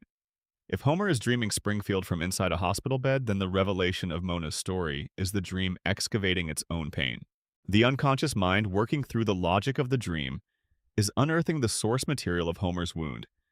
Not to heal it necessarily, but to understand it, to articulate it, to give it a shape that can be looked at. Dreams do this. They are not always comforting. Sometimes they are uncomfortable in their accuracy. They show you things about yourself that waking consciousness has been carefully avoiding, show them to you in the specific language of symbol and story that the dreaming mind speaks. Homer's coma dream, in Season 7, showed him his mother, gave her back to him, gave him the explanation he had been denied for 32 years, and then took her away again. Because that is what the dream does. It gives and it takes, it opens and it closes. And Burns, always Burns, is the mechanism of the taking. When Mona comes to Springfield in Season 7, Burns recognizes her almost immediately. He spots her through a cab window. This ancient man, with his failing eyes and his general difficulty recognizing the people around him, somehow immediately identifies a woman he last saw 30 years ago in a darkened laboratory during a chaotic raid. He calls the FBI. The agents arrive at the Simpson house. Mona has to run again, and Homer has to say goodbye to his mother for the 2nd time. He knows now why she left. He knows who is responsible. He knows that the man who signs his paychecks is the man who took his mother away when he was 6 years old. That the workplace he drives to every morning, the reactor he is nominally responsible for monitoring, is the property of the person who destroyed his family. And Homer doesn't connect the dots. He doesn't confront Burns. He doesn't quit. He doesn't even seem to fully process the connection between Burns who fired Mona and Burns who employs Homer. The show presents this not as a joke, but as something closer to tragedy. Homer's inability to make this connection isn't played for cheap laughs. It is played as the specific kind of blindness that deep emotional damage can produce. The way the mind protects itself from unbearable truths by compartmentalizing, by refusing to let the pieces that would form an unbearable picture come together in the same moment. Homer knows that Burns hurt his mother. Homer knows that Burns is his boss. And the two pieces of knowledge do not combine. Cannot combine. Because combining them would produce a conclusion that Homer cannot afford to reach. He is working for the man who took his childhood. He is powering the system that destroyed his family. He is trapped in a loop that was designed, not accidentally but deliberately, by the man who never remembers his name. Seasons later, in a detail that completes this arc with devastating efficiency, the show reveals that Abe Simpson made a deal with Burns. Burns had committed some crime and Abe had discovered evidence of it. In exchange for Abe's silence, Burns guaranteed that Homer would always have a job at the plant, no matter what. No matter how many mistakes Homer made, no matter how many near disasters he caused, Homer Simpson would never be permanently unemployed from the Springfield nuclear power plant. Abe's deal. Struck in secret. Maintained in silence. Never explained to Homer because explaining it would require explaining everything else. The lie about Mona's death, Burns's biological weapons lab, the FBI, the guilt, the entire architecture of the family's suppressed history. So Homer's job security, that seemingly inexplicable constant in the show's universe, the fact that Homer survives firings and scandals and catastrophes that would end any normal person's career, is not cartoon convenience. It is a contractual obligation between his father and his mother's persecutor. Homer's captivity was purchased. His grandfather sold it without telling him, and the price was Burns's immunity from the evidence Abe held. Mona Simpson dies in a later season. Season 19, the episode is called Mona Leaves A. The death scene is the show at its most uncomplicatedly honest. Homer sits beside her.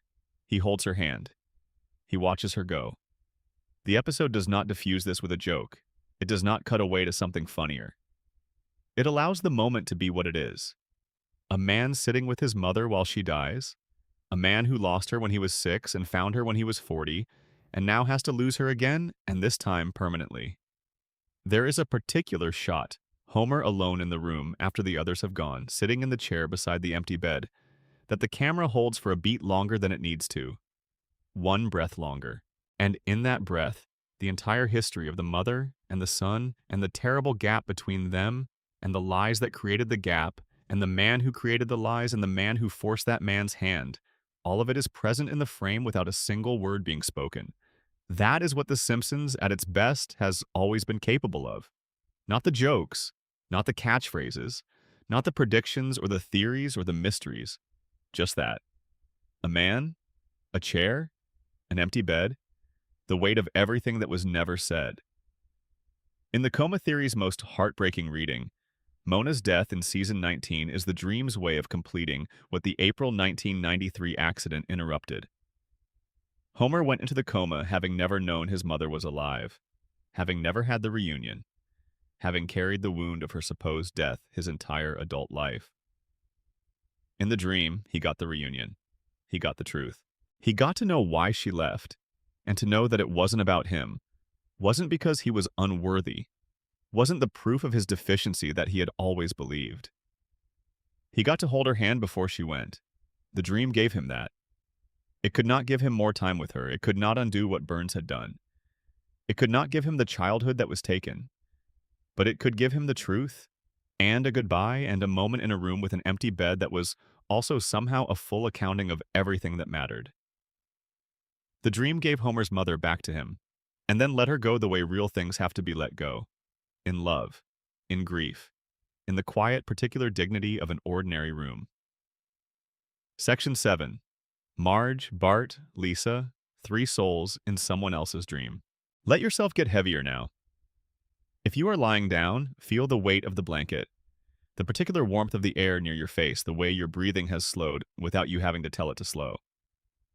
We are going further into the dream, into the people who populate it, into the three figures who are, in some sense, the entire reason the dream exists. Marge, Bart, Lisa, Homer's family, the only thing worth dreaming about. Let's start with Marge. Marjorie Jacqueline Simpson, née Bouvier, is the structural center of the Simpson household. She is the one who holds it together. She is the one who makes sure the children are fed, the bills are paid, the emotional temperature of the house stays within livable range. She is the thermostat of the family. The foundation, the thing that everything else is built on. In the coma theory, Marge occupies a specific and significant position. She is the figure Homer most needs to keep intact in his dream. She is the person whose continued presence is the primary condition of the dream's emotional logic.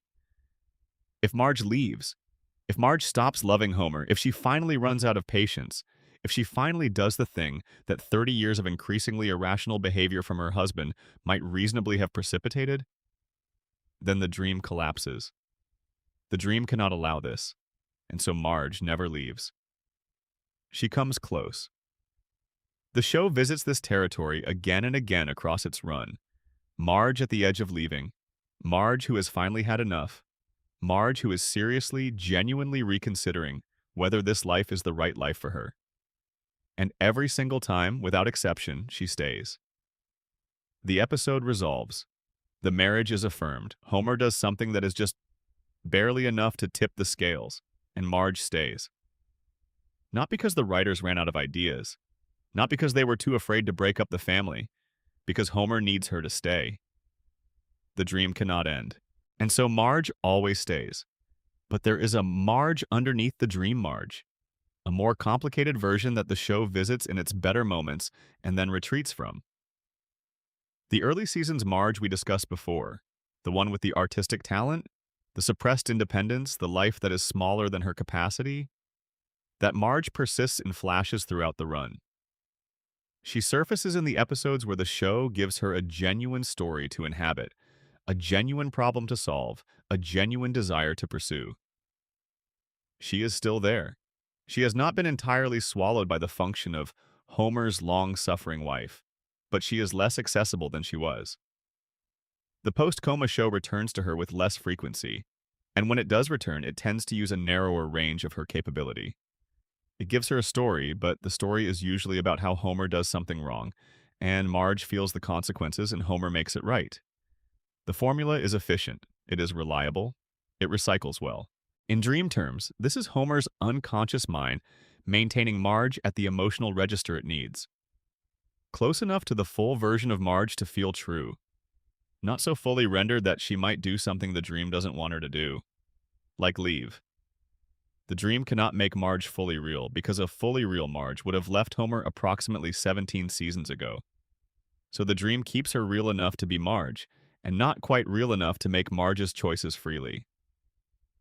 This is the quiet tragedy of the dream Marge. She is preserved in a state of just enough reality, sustained at the emotional temperature the dream requires, never quite allowed to become the person she is in the brief, luminous episodes where the show remembers who she actually is. She is the most beloved character in the show. She is also, in the coma theory, the one the dream is most carefully managing. And then there is the moment, it comes in multiple forms across multiple seasons, where Marge picks up a pencil and draws something. And it is extraordinary, and someone tells her she has real talent. And she smiles with a mixture of pleasure and something else, something harder to name, something that lives in the space between what she knows she is capable of and what her life has given her room to be. And the moment passes. Every time. The moment always passes. If you have ever had a talent that your life has not had room for, if you have ever felt the gap between what you could do and what you are doing, then you understand what the show is doing in these moments. It is not mocking Marge's unrealized potential. It is honoring it, marking it, insisting that you notice it even as the plot moves on to other things. The talent is always there. The gap is always there. The moment always passes.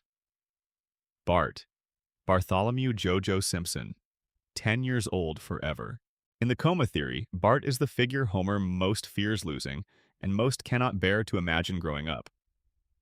The choice to freeze Bart at 10, at the specific, irreplaceable age of 10, old enough to have real personality and real humor and real mischief, young enough to still need you, young enough to still be yours, is in the theory's emotional logic Homer's most fundamental dream wish. Because here's what happens when Bart grows up. He doesn't need Homer anymore. He becomes the kind of independent, self-determining adult that children become when their parents do their job right. He gets a job. He moves out. He has his own life. He has his own problems that Homer cannot help with, because Homer's kind of help is the wrong kind for an adult's problems. The child who needed you becomes the adult who doesn't. And Homer, lying in a coma, cannot stand to dream that future. Cannot let himself imagine a Bart who has grown past the point of needing his father. So the dream holds Bart at 10, where fathers are still required, where pranks are still possible, where the relationship still has the shape it had on the day Homer went under. Bart at 10, always at 10. It is not a failure of imagination, it is an act of love, a refusal. But the show's treatment of Bart is also, in its way, an honest treatment of a particular kind of boy. Bart is the underachiever as archetype. The kid who fails the standardized tests, who sits in the back row, who does not fit the mold the education system has built for him. He is too energetic for the classroom, too lateral in his thinking, too interested in the spaces between the rules to stay inside the rules. And the early show was careful to also show us what Bart is good at. He is good at physical things. At skateboarding, at marksmanship, at the quick spatial calculations that athletes make without thinking. He is good at social navigation in the specific environment of childhood. He understands the social physics of the school playground in ways that the well-behaved, high-achieving kids around him don't. He can read a room. He can find the angle. He is good at being funny. Not just mischievous, genuinely funny, in the way that requires timing and intelligence and the ability to read what a moment needs. These are not small things. These are real capabilities. They just don't have test scores attached to them. The tragedy of Bart, the quiet tragedy the show has been running in the background for 36 years, is that he is not stupid. He is wrong-shaped for the institutions that are supposed to help him. He is a specific kind of smart that the specific kind of smart his world recognizes cannot accommodate. And nobody in Springfield has the bandwidth to figure this out, because the adults around him are all dealing with their own version of the same problem. In the coma theory, Bart represents Homer's guilt. Homer knows he has not been a perfect father, knows it with painful specificity. The early seasons were full of episodes in which Homer's failures as a parent were examined with genuine honesty. The times he forgot Bart's birthday, the times he dismissed Bart's achievements, the times he strangled his son in a reflex of frustrated anger that the show played as comedy, but which, if you strip away the cartoon aesthetic, is a thing you would not want to witness in a real family. Homer knows he has let Bart down. The coma dream keeps Bart at 10, in part because at 10, the damage is still reparable. There is still time to be better. There is still the possibility of being the father Bart needs. An adult Bart would have already incorporated his father's failures into his character. The damage would be done. The record would be final. The dream keeps Bart young to keep the verdict open. As long as Bart is 10, Homer still has a chance. Lisa Marie Simpson, 8 years old, saxophone, books, moral convictions that exceed what her environment can honor. Lisa is the dreamer's conscience. In the coma theory, Lisa occupies the position of the figure who knows something is wrong, who has always known something is wrong, who cannot stop seeing the gap between what Springfield is and what it should be, cannot stop articulating the discrepancy, cannot stop asking the questions that everyone around her has agreed not to ask. She is 8, she's brilliant. She is alone in the specific way that very intelligent people in ordinary environments are alone. Not isolated from human contact, but isolated in the sense that the ideas she carries around inside her, the level at which she is processing her experience, has no local counterpart. She is having a different conversation than everyone else in the room, all the time. In the dream, Lisa is the part of Homer's mind that knows the dream is a dream. She is the subconscious element that hasn't fully committed to the fiction. The part that keeps asking, what is this place? Why doesn't anything change? Why is no one aging? Why does the town keep resetting after every catastrophe? Why do the fish have three eyes? Lisa asks these questions in episode after episode, season after season. She asks them and is ignored or dismissed or gently sidelined. The answers she is looking for would, if she found them, dissolve the dream. And so the dream keeps her asking but never quite reaching an answer. She is the most important person in Springfield, and she is 8 years old, and she is not allowed to grow up because growing up would give her the tools to finally understand what she is living inside. The relationship between Lisa and Homer is the show's deepest and most consistently rendered emotional truth. Homer doesn't understand Lisa. This is explicitly and repeatedly acknowledged within the show. He doesn't understand her mewing, her activism, her vegetarianism, her intellectual commitments, her emotional complexity. She is of him, literally of him, his daughter, and also almost entirely unlike him. And yet he loves her with a completeness that the show makes clear and beautiful again and again. There is an episode, Bart versus Australia, not the most famous, but it has a moment, where Lisa says something quietly devastating to Homer, and he doesn't entirely understand what she said, but he responds to the emotion in it with perfect accuracy. He doesn't know what she means, but he knows how it feels. And he reaches for her in that gap between understanding and feeling, and he gets it right. That is Homer at his best. At the thing he actually is good at, when the show remembers to let him be good at it. He can love past the point of understanding. He can reach through incomprehension and find the thing that matters. In the dream theory, the Homer-Lisa relationship is the clearest articulation of what the dream is doing. Homer doesn't understand the dream he is having. He doesn't know what Springfield is. He doesn't know why things work the way they work. He is, in a real sense, as lost inside his own dream as Lisa is inside Springfield. But he loves it. He loves all of it. With the same unreasoning, inarticulate completeness that he loves his eldest daughter. And that love, which is real, which is the most real thing in the dream, is what keeps the dream going. Let me tell you about the saxophone. Lisa plays the saxophone. This is one of the show's original foundational character details, established in the first season and never significantly deviated from in 36 years.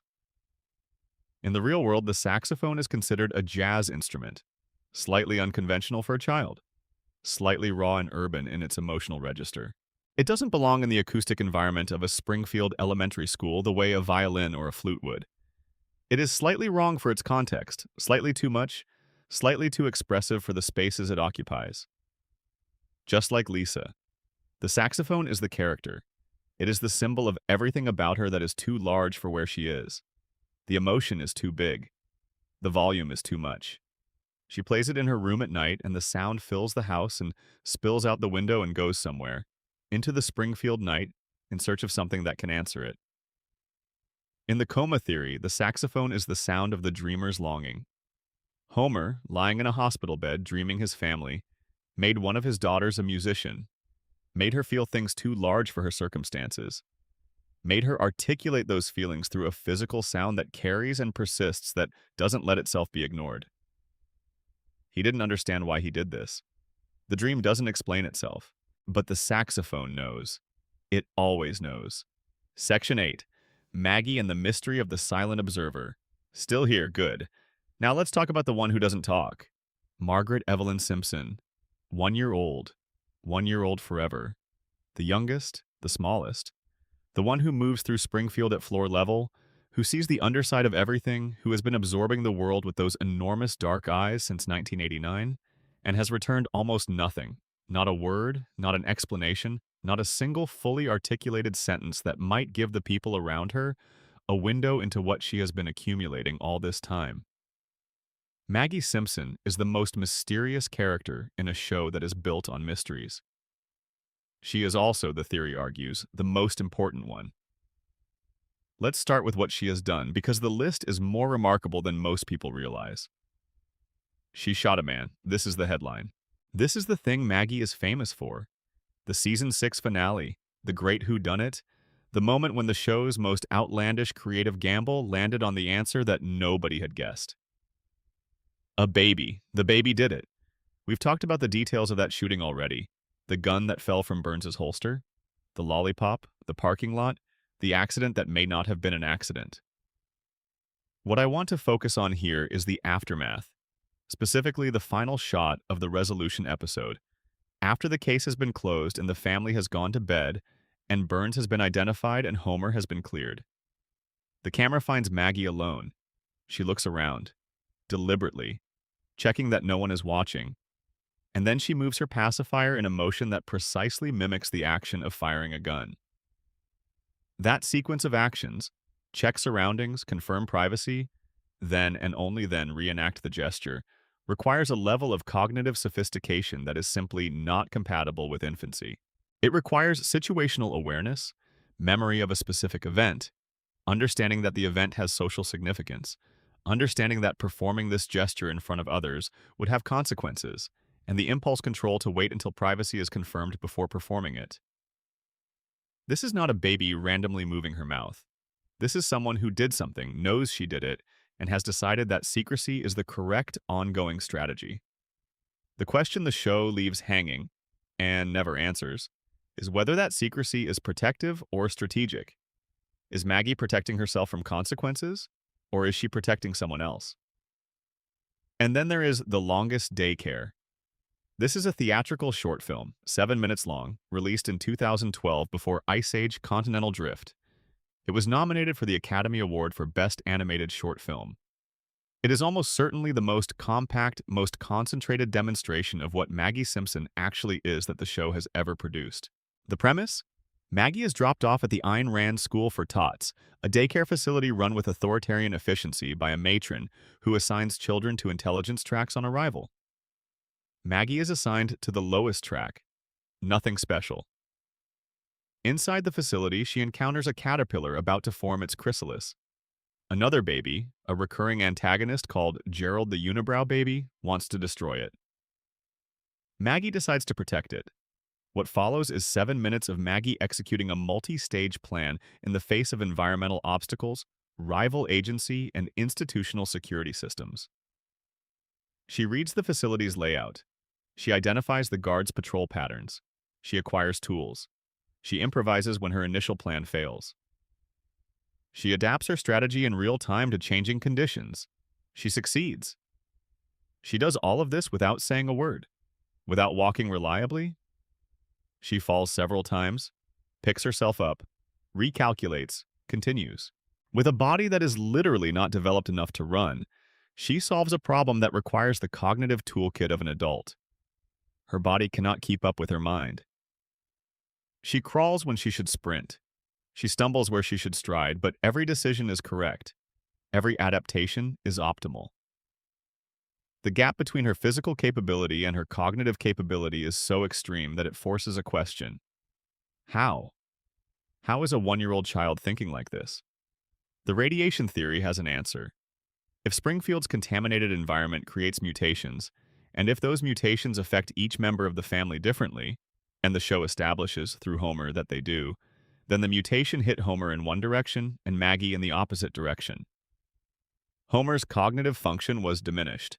The crayon in the brain, the decades of exposure, the 5% lost in the coma, the radiation took something from Homer's mind. Maggie's mutation went the other way. Whatever the contamination did to her developing brain, it did not diminish it. It amplified it. It supercharged the neural connections, the pattern recognition, the problem-solving capability, far beyond anything that normal development would have produced. Maggie is the radioactive accident's other face. Homer is what happens when the mutation takes something away. Maggie is what happens when it gives something extraordinary. Same water, same air, same cracked cooling towers, same family. Two outcomes, mirror-imaged. One father, dimmed. One daughter, lit. But the radiation theory explains the capability. It doesn't fully explain the silence. Maggie can speak. The show has demonstrated this unambiguously. Her first word, Daddy, was voiced by Elizabeth Taylor in a Season 1 episode, and it was treated as a significant event. Not casual, not throwaway, significant. The show brought in one of the most famous voices in American cinema to deliver a single word from the smallest Simpson. Why? Because the word mattered. Because the moment mattered. Because the show understood, even in its first season, that there was something extraordinary living inside this baby, and it wanted the first evidence of that extraordinary nature to be given its proper weight. And then Maggie didn't speak again. Not really. Not in any sustained or communicative way. For 36 years. The theory about why Maggie doesn't speak is the most unsettling part of the Maggie story, and also, I think, the most true to the character's inner logic as the show has constructed it. She doesn't speak because she has watched what speaking gets you in Springfield. Look at Lisa. Lisa is brilliant. Lisa speaks. Lisa articulates, with tremendous clarity and force, exactly what she understands and exactly what she believes and exactly what is wrong with the world around her. She speaks with intelligence and conviction and moral authority. And what does she get for it? Dismissal. Mockery. The specific, grinding loneliness of being the smartest person in a room that has no interest in intelligence. She speaks and is not heard. She challenges and is not taken seriously. She cares and is met with indifference.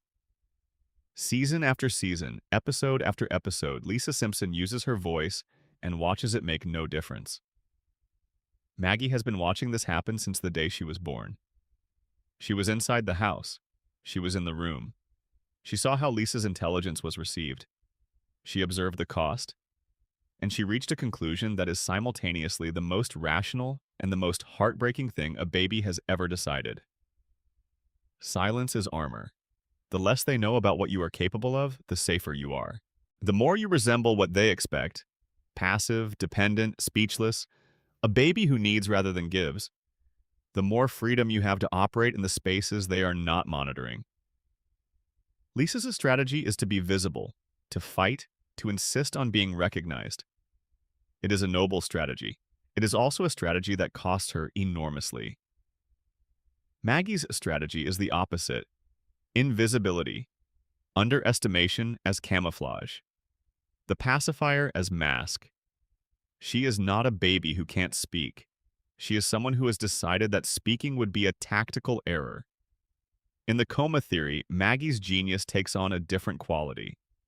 If Homer is dreaming, if the entirety of Springfield is the construction of a mind lying still in a hospital bed, then Maggie is Homer's most profound act of faith. He cannot see her grow up. He cannot watch her take her first real steps, say her first real sentences, discover what she is interested in and what she is good at and who she is becoming. He went into the coma when she was an infant, and she has been an infant in the dream ever since, because he has nothing beyond infancy to draw on. He doesn't know what Maggie becomes, and so the dream, in its generosity, makes her extraordinary in the present, makes her capable of things no infant should be capable of, makes her the person who saves the butterfly, who commands the daycare, who can read a room and execute a plan and keep a secret for decades. The dream gives Maggie what Homer cannot actually know but desperately needs to believe, that she is going to be all right. That his youngest child, the one he knew the least before the coma, the one who is in some sense the most mysterious to him, the one whose future is the most completely hidden from him, that she is going to be fine, that she is in fact going to be more than fine, that she is carrying something extraordinary inside her, behind the pacifier and the silence and the enormous watching eyes. She is going to be fine, better than fine. Maggie's genius is a father's prayer. There is a question the show never answers about Maggie, and the fact that it never answers it is, itself, an answer of a kind. What is she waiting for? She watches. She listens. She accumulates. She protects the people she loves with efficient, invisible competence. She has been doing this for 36 years. What is she building toward? What is the plan? The show gives us glimpses. There are flash-forward episodes in which an adult Maggie appears, and in those glimpses, she is always, without exception, extraordinary. A rock star, a surgeon, a person of evident capability and drive.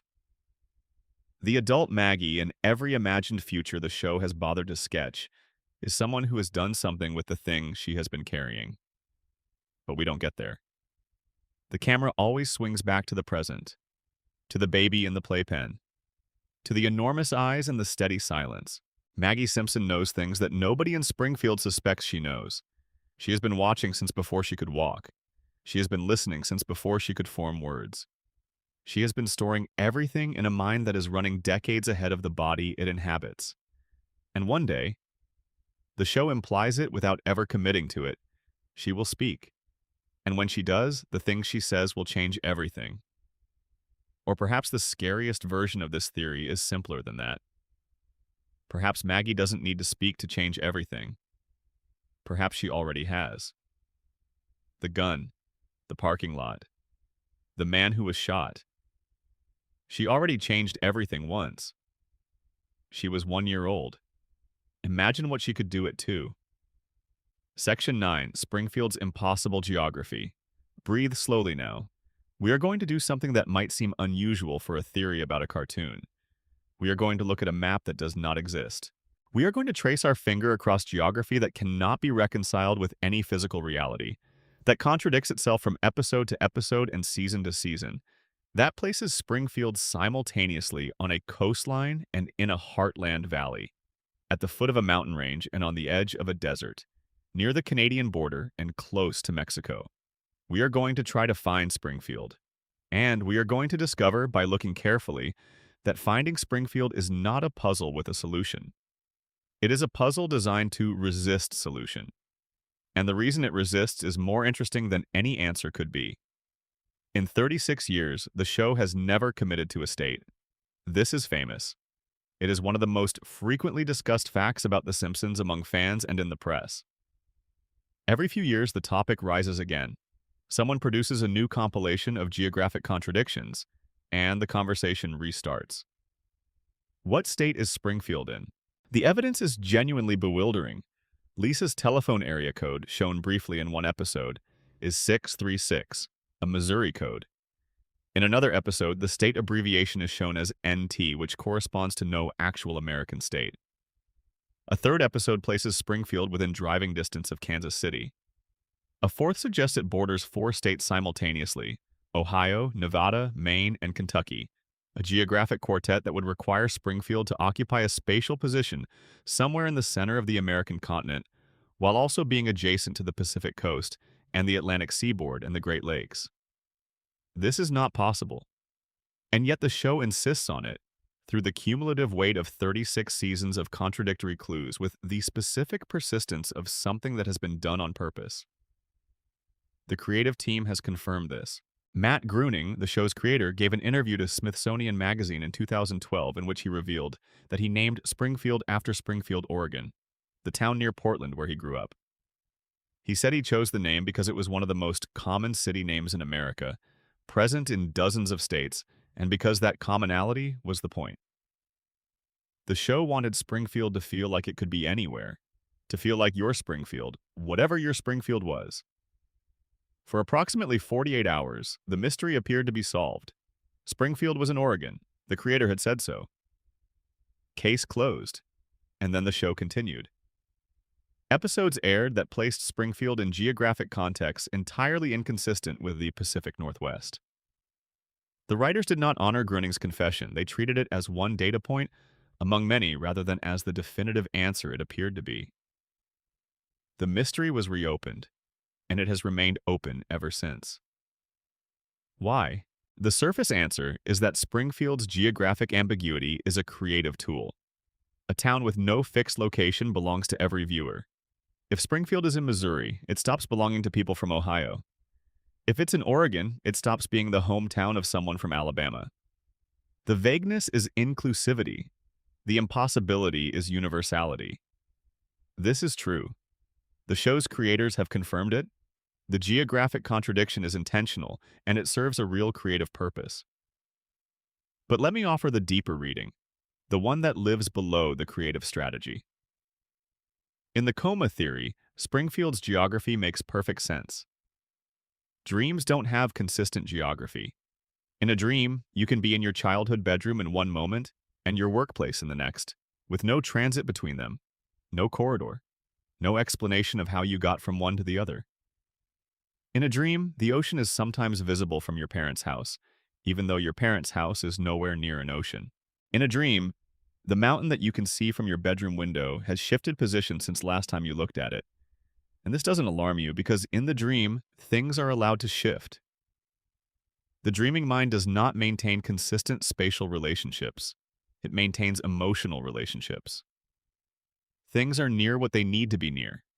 The power plant is near the house because it is always present in Homer's life, always adjacent, always close enough to be driven to in a few minutes. The ocean is sometimes visible because sometimes the dream needs the ocean, needs the particular emotional register of the sea, the specific quality of light on water, the feeling of being at the edge of something vast. Springfield's geography is determined by the dream's emotional requirements, not by any consistent physical map. And this is why you can never pin it down, because the dreaming mind isn't keeping a map, it's keeping a feeling. There is another layer to this, and it is the one that connects to the power structures of Springfield rather than to dream logic. A town with no fixed location has no fixed regulatory authority.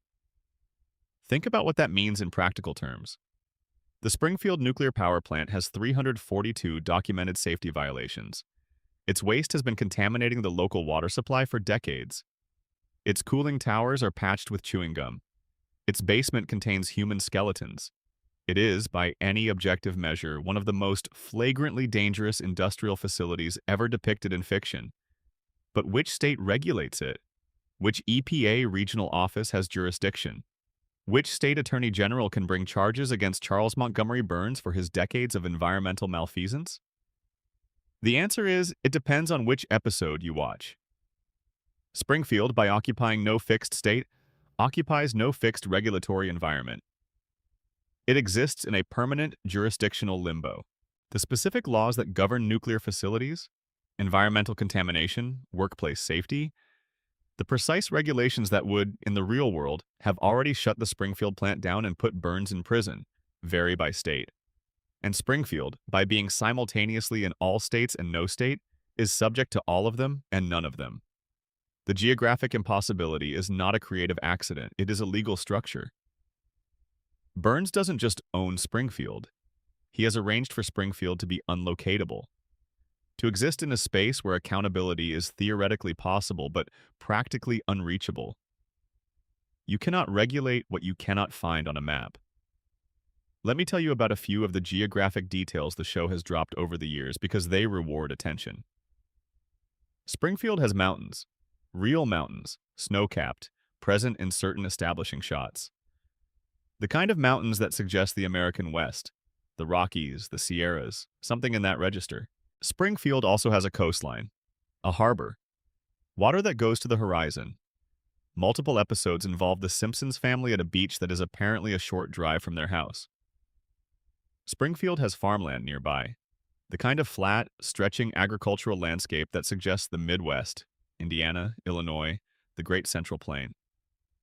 Springfield has forests of the kind you associate with the Pacific Northwest or the Northeast. Dense, green, old growth in feel. Springfield has desert.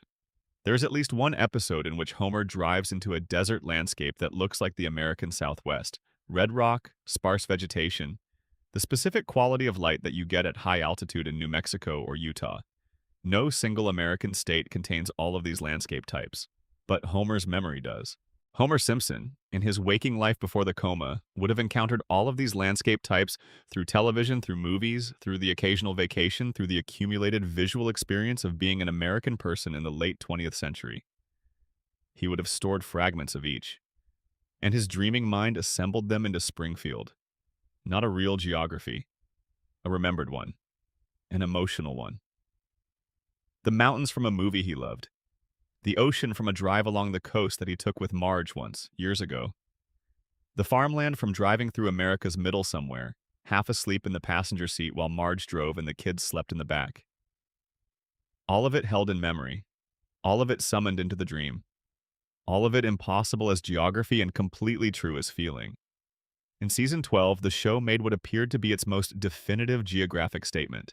In an episode called Behind the Laughter, a mockumentary format, the show narrating its own history as if it were a real family television show, Springfield is identified by location. In the original broadcast, the Simpsons are described as being from the American heartland, and the specific state is given as Northern Kentucky. And then, in syndicated reruns, the same episode plays with a different location, a different state. The answer to the show's greatest geographic mystery was literally changed between its first broadcast and its subsequent airings. The truth was different depending on when you watched, on which channel, on which version of the episode happened to be playing at the moment you tuned in. The show gave you the truth and then changed the truth. This is a very specific kind of move.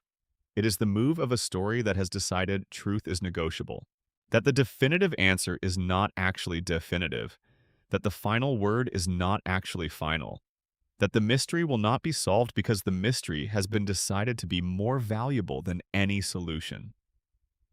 Springfield will never be located, not because the writers haven't decided, because they decided long ago that undecided was the right answer. A town that exists everywhere, a town that belongs to everyone, a town you cannot find on any map because you can find it on all of them. Your Springfield, my Springfield, Homer's Springfield, dreamed from the same materials, assembled differently by every mind that has ever held it. There is one last thing about Springfield's geography that I want to leave you with because it is both the strangest and the most illuminating. The show has occasionally depicted Springfield from above, aerial shots, establishing shots from altitude, views that show the town from a position that would allow you to understand its spatial relationship to the world around it. In these shots, Springfield always looks the same. It is a medium-sized town in a valley, surrounded by the suggestion of larger landscape, hills, a river, the beginning of whatever terrain lies beyond the town's edges. It has a consistent visual identity from above, even as its ground-level geography contradicts itself from episode to episode. The aerial Springfield is coherent. The ground-level Springfield is not. This is also how dreams work. In a dream, the overview of a familiar place is often stable. You know the shape of the city, the general arrangement of neighborhoods, the relationship of center to periphery. It is when you zoom in, when you walk the streets at ground level, that the inconsistencies appear. Shops in the wrong places, streets that turn in directions they shouldn't, distances that don't match what you know. The dream is coherent from altitude. It breaks down when you get close. Springfield is coherent from altitude. It breaks down when you get close. And the closer you look, the more it breaks down, which means that the act of looking closely, the act of theory, of analysis, of asking where exactly the power plant is and how far it is from the Simpsons' house and which way the river runs, is the act of making the dream unstable. Maybe that is why Springfield's geography is guarded so carefully, why it resists pinning down, why every clue leads to a contradiction. Because to locate Springfield is to wake from Springfield, and the dream doesn't want to wake. Section 10. The Floating Timeline. You are still here, I can feel that. The quality of attention that persists this late in a long story is different from the attention you bring to the beginning. It is softer, more permeable. The ideas are arriving differently now, not as discrete objects to be examined one at a time, but as a continuous flow, a current you are drifting in rather than swimming against. This is the right way to arrive at what we are going to talk about now.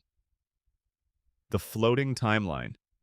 The mechanism by which Springfield has existed for 36 years without anyone inside it growing a single day older. The concept is simple and has a simple name in the industry. A floating timeline is a narrative convention in which the present of the story is always the present of the audience. When the show airs in 1995, the characters are living in 1995. When it airs in 2010, they are living in 2010. When it airs in 2025, they are living in 2025.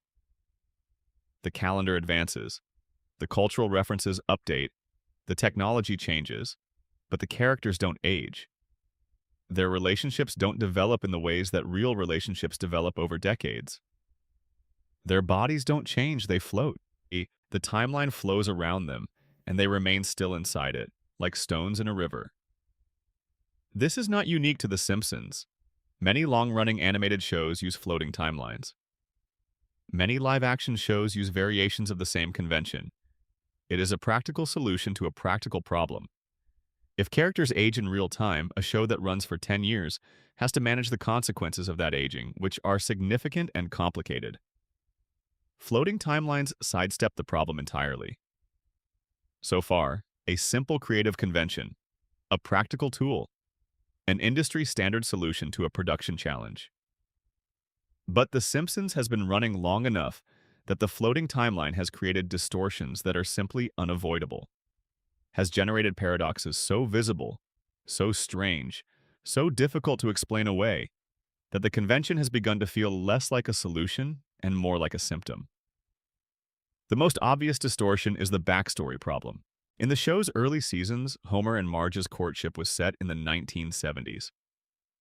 Homer's memories of his youth referenced specific events, the first moon landing, Watergate, the specific cultural texture of the early 1970s. The music he loves is the music of that era. His nostalgia, when it surfaces, is for that period. This made complete sense in 1989. Homer was presented as being in his mid-30s, which meant he had grown up in the late 1960s and early 1970s. The autobiographical math worked, but as the show continued and the floating timeline dragged the present forward without aging the characters, the math began to break down. If Homer is still in his mid-30s in 2005, then he was born around 1970. He didn't grow up in the early 1970s. He was an infant during them. His adolescence happened in the late 1980s. His cultural touchstones should be New Wave and Reagan, and the first wave of home computing, not the Beatles in Vietnam. The show began to adjust, carefully, imperfectly. The Homer and Marge courtship, when revisited in later season flashback episodes, was moved forward in time. The hair changed, the music changed, the cultural references changed. The 1970s became the 1980s. The 1980s became the 1990s. The 1990s eventually became something vaguer. By the 2010s and 2020s, Homer's backstory had been revised enough times that it no longer had a coherent temporal location. He had been a teenager in multiple different decades, had met Marge in multiple different cultural eras, had experienced the formative years of his life in a shifting, unstable time period that the show would revisit and revise whenever a new flashback episode was required. Homer doesn't have a past anymore. He has drafts of a past. Multiple versions, incompatible with each other, each authoritative in the episode that contains it, and irrelevant to every other episode. In dream terms, this is precise. Dreams don't maintain consistent backstories. Your dream self has a past that makes sense in the moment of the dream, but that doesn't survive waking. You were somewhere before this scene began, but the where is vague is felt rather than known. Can be revised by the dream at any moment if the narrative requires a different history. The dream Homer has been a teenager in every decade. He met Marge in whatever era the current dream needs him to have met her in. His past is plastic. His origin is whatever the moment requires. This is not careless writing, or rather, it might be careless writing that is simultaneously, accidentally, the most accurate thing the show has ever done about the nature of the story it is telling. Homer's backstory keeps changing because Homer is dreaming. And dreamers don't have fixed backstories. They have whatever history the current moment of the dream assembles from the available materials. The aging problem, specifically, is what the coma theory resolves most cleanly. Every other theory about why the characters don't age has to perform some logical gymnastics. The radiation theory says the contamination has altered their biology in ways that suspend aging. The cartoon logic theory says it's just how animated shows work. Don't think about it. The collective denial theory says Springfield has agreed, through its standard mechanism of convenient forgetting, to simply not acknowledge the passage of time. These explanations work to varying degrees. They are internally consistent. They are supported by evidence. But the coma theory's explanation is different in kind, not just in degree. The coma theory says the characters don't age because they exist inside the frozen consciousness of a man who cannot let them age. They are not aging because Homer's mind cannot update them, cannot give Bart a 17th birthday because Homer does not know what a 17-year-old Bart looks like, cannot let Lisa grow into the adult she would become because Homer went under before he could see it happen. The non-aging is not a convention. It is not a property of the Springfield environment. It is a direct consequence of the specific mechanism by which Springfield exists.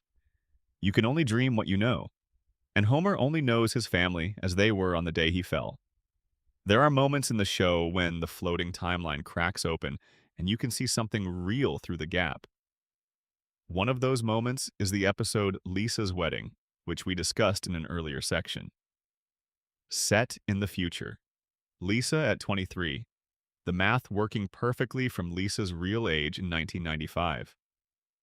This episode exists as evidence that the show understands the characters should be aging, that the show has imagined a future for them, that somewhere inside the creative enterprise, someone knows what it would look like if time were allowed to do what time does.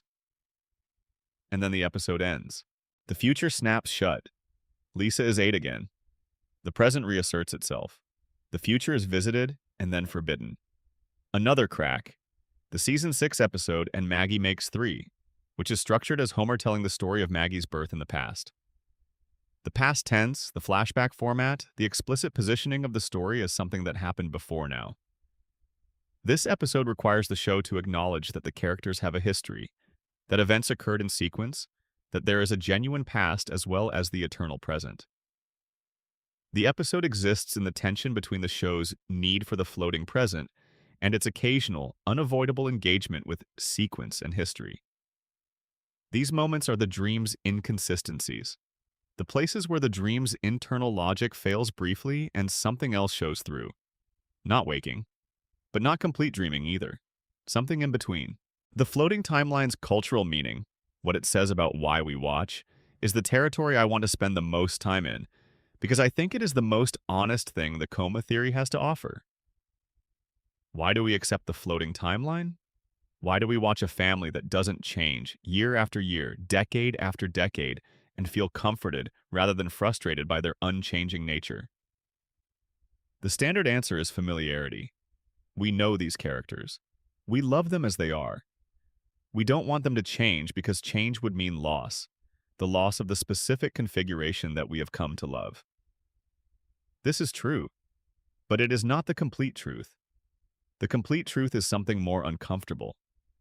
We accept the floating timeline because we need the floating timeline. Not we, the viewers. We, the culture.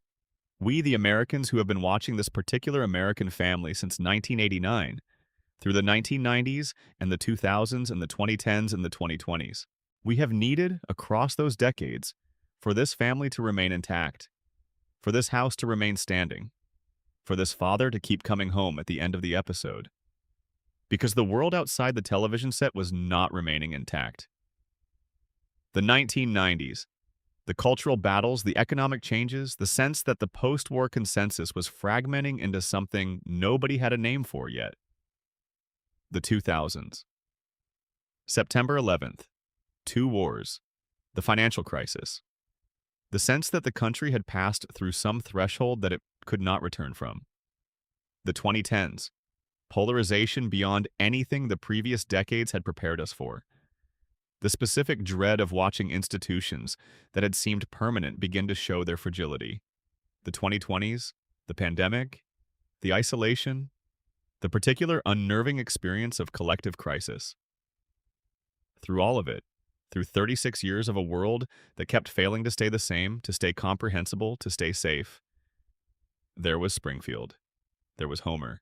There was the house on Evergreen Terrace with the lights on. There was Bart on his skateboard and Lisa on her saxophone and Marge in the kitchen and the television on in the living room. Nothing changed. We needed nothing to change. The floating timeline is not a narrative convenience. It is a cultural necessity. It is the mechanism by which a country in constant, disorienting flux has maintained access to a fixed point, to a family that will not leave, to a house that will still be there next Sunday night at 8 o'clock. Homer's coma dream in this reading is not just Homer's personal psychology, it is ours. We are all, collectively, inside a dream that we built together, a dream of an American family that endures, that survives everything, that resets after every disaster and sits back down on the couch and turns on the television and begins again. We pressed pause in 1989 and we have been pressing it ever since. Not because we are naive, not because we don't know that the Simpsons, if they were real, would be in their 60s now, would have gray hair and grandchildren and the particular physical evidence of decades lived. We know this. We are not confused about it. But knowing it doesn't stop us needing the other thing, the unchanging thing. The family that is always there, always the same ages, always in the same house, always fighting and forgiving and coming home. We know it's a dream. We choose it anyway. Every Sunday night, for 36 years, we choose it. Section 11. Every prediction, every reset. We need to talk about the predictions. Not because they are the most important part of the theory. They are not, as we'll see. But because they are the part that has entered the broadest cultural consciousness. The part that most people have encountered at some point on social media or in a news article. The part that makes people say, wait, how did they know? In a way that lingers even after they've moved on. The Simpsons, over 36 seasons and nearly 800 episodes, has apparently predicted a remarkable number of future events. The list, depending on how you count, runs to dozens of documented coincidences. Some are well known, some are less familiar. And what all of them together reveal, when you look at them honestly, is something stranger and more interesting than prophecy. Let me take you through the most significant ones. Slowly. At the pace that lets you actually sit with them. The Trump presidency. In the year 2000, an episode called Bart to the Future depicted a future version of America in which Lisa Simpson had become the first female president. The episode was set approximately 15 years hence. And in that future, Lisa's predecessor in the Oval Office, the president whose term had just ended, was identified as Donald Trump. The episode aired 16 years before the 2016 election. The show made this joke as a satirical observation about the logical endpoint of the kind of celebrity-driven politics that was already visible in American culture in 2000. Trump had been publicly flirting with presidential runs since the late 1980s.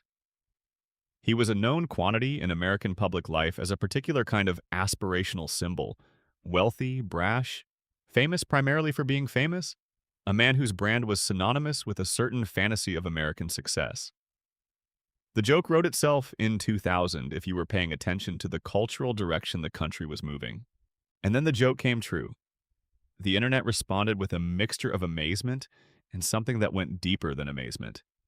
Something like unease, like the recognition of a dream. Because people had seen this before. They had watched the cartoon version of this.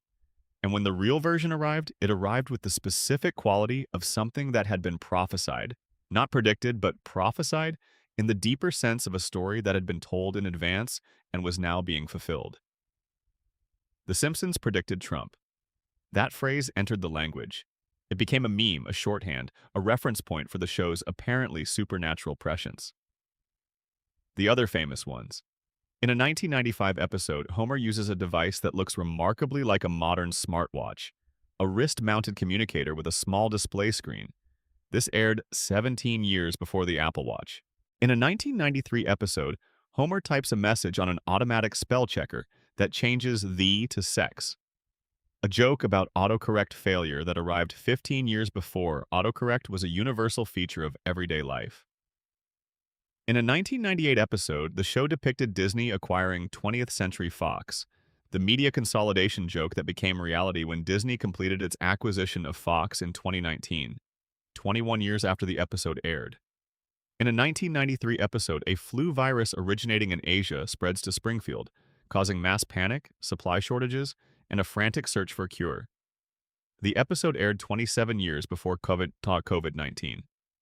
In a 1996 episode, a joke involving the hip-hop group Cypress Hill performing with the London Symphony Orchestra and the LSO accidentally delivering the wrong instruments, creating chaos, became real in 2024 when Cypress Hill actually performed with the London Symphony Orchestra at the Royal Albert Hall, 28 years after the fictional version, and in perhaps the single most precise apparent prediction in the show's history, a 1993 episode depicted a fixed odds betting scandal in the NFL with a specific detail about a Tampa Bay Buccaneers game. The particular circumstances of the depicted scandal closely matched a real NFL controversy that emerged decades later. How? How is any of this possible? The answer, when you follow it honestly, is both satisfying and somewhat anticlimactic. Al Jean, the show's longtime executive producer, has addressed the prediction phenomenon directly and repeatedly. His answer is consistent, and it is essentially this: if you throw enough darts, you will get some bullseyes.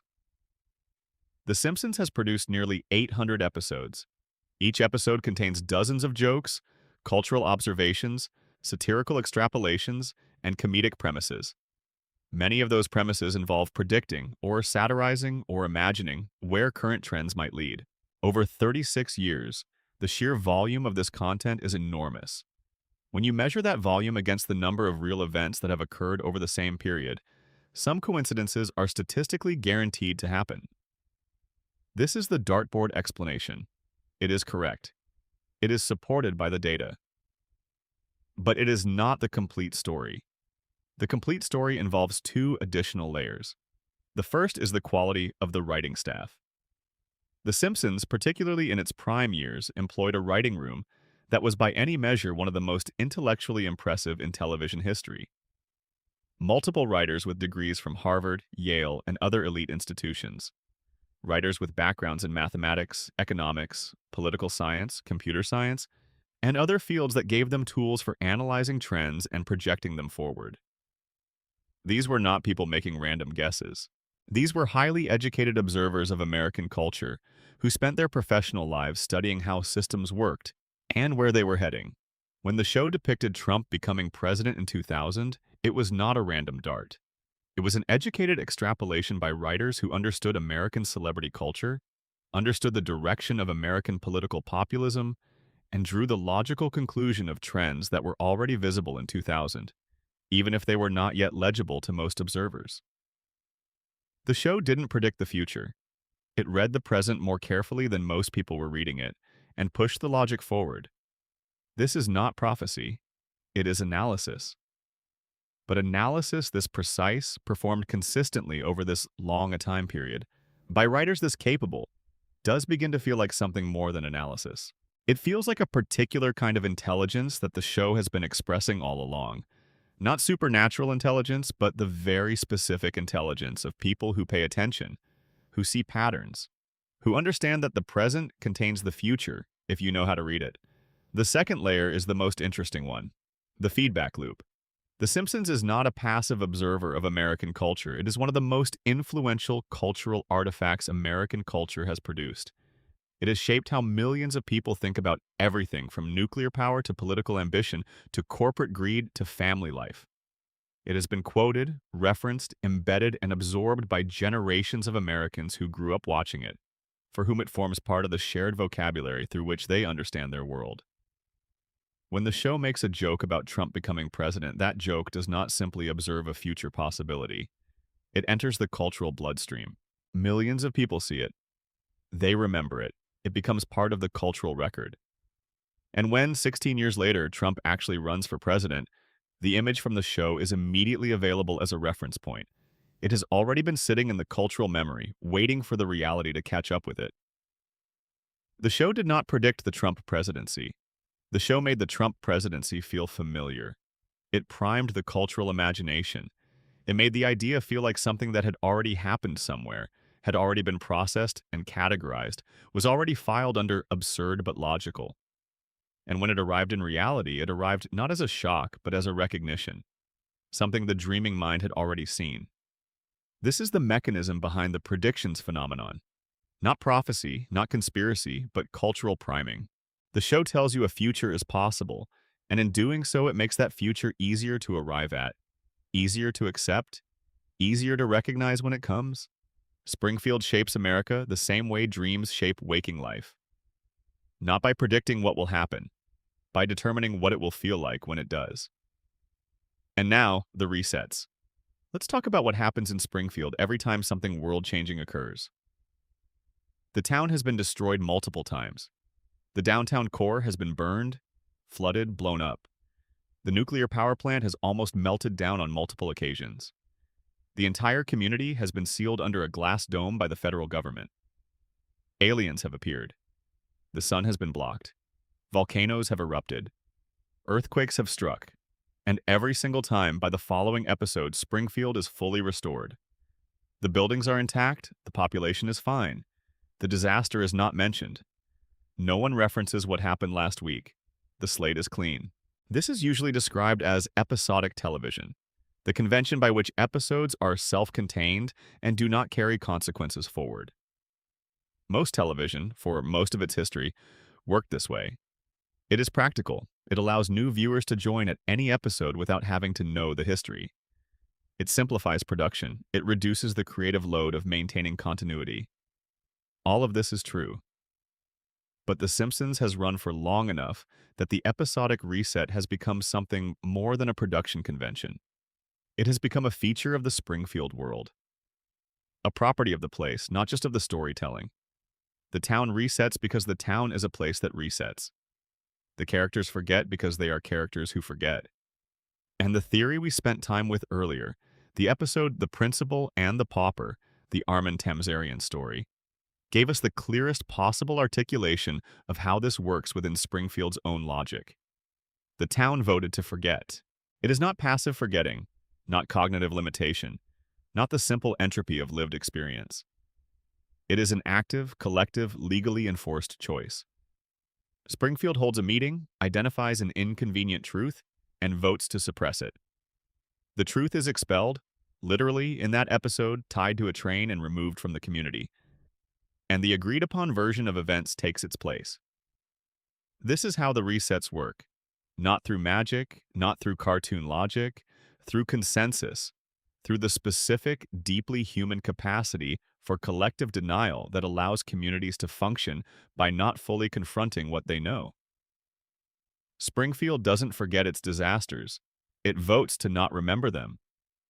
And in the coma theory, the resets have the simplest possible explanation. They are how dreams work. In a dream, each night is a new episode. The narrative carries some threads forward and drops others. Things that happened in previous dreams are sometimes present and sometimes absent. The rules are not consistent because the dreaming mind is not required to maintain consistency. It is required to feel true in the moment, and when the moment ends, the next moment begins fresh. Homer's coma is 36 years of episodes, each episode roughly self-contained, each catastrophe resolved by morning, each disaster forgotten by the time the next one arrives. Not because Homer's Springfield is careless with its history, because Homer's unconscious mind is running a dream that is committed above all else to one thing. The family comes home. Every episode. Every time. Whatever disaster has occurred, whatever catastrophe has struck, whatever the town has been through, the family comes home. Homer comes through the door, Marge is in the kitchen, Bart and Lisa are somewhere in the house being themselves. Maggie is in the playpen. The reset serves this. The reset exists so that the family can always come home, can always arrive at the same destination, can always fill the same house with the same noise and warmth and chaos. The coma dream resets because Homer cannot stand to dream a Springfield that is permanently broken, because a permanently broken Springfield is a Springfield that the family cannot come home to, and the family must always be able to come home. That is the non-negotiable condition of the dream. The family comes home. Every time. No matter what. Section 12. The final theory. The loop that never ends. We have been here a long time now, and you are still here. That means something, not just about the show or the theory or Springfield. It means something about you, about the part of you that found something in this story worth staying for, worth drifting through, worth letting wash over you in the particular way that long, slow stories wash over you late at night, when your guard is down and the day's noise has faded, and you are open in a way that the daylight doesn't always allow. We are coming to the end now. Not the end of the show. The show has no end, by design, by intent, by the specific gravitational logic of the thing we have been describing all night. But the end of this particular journey through it, the place where the threads we have been following all converge into a single image. Let me take you there slowly. Everything we have looked at tonight arrives at the same place.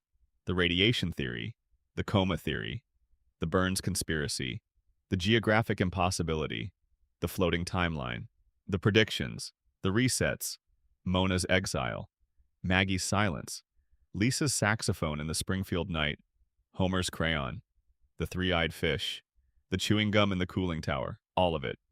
Every thread. Every buried mystery and unresolved storyline and impossible detail.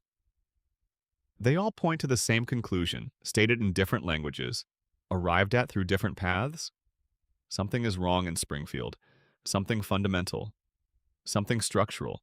Something that goes all the way down to the foundation of the show's reality.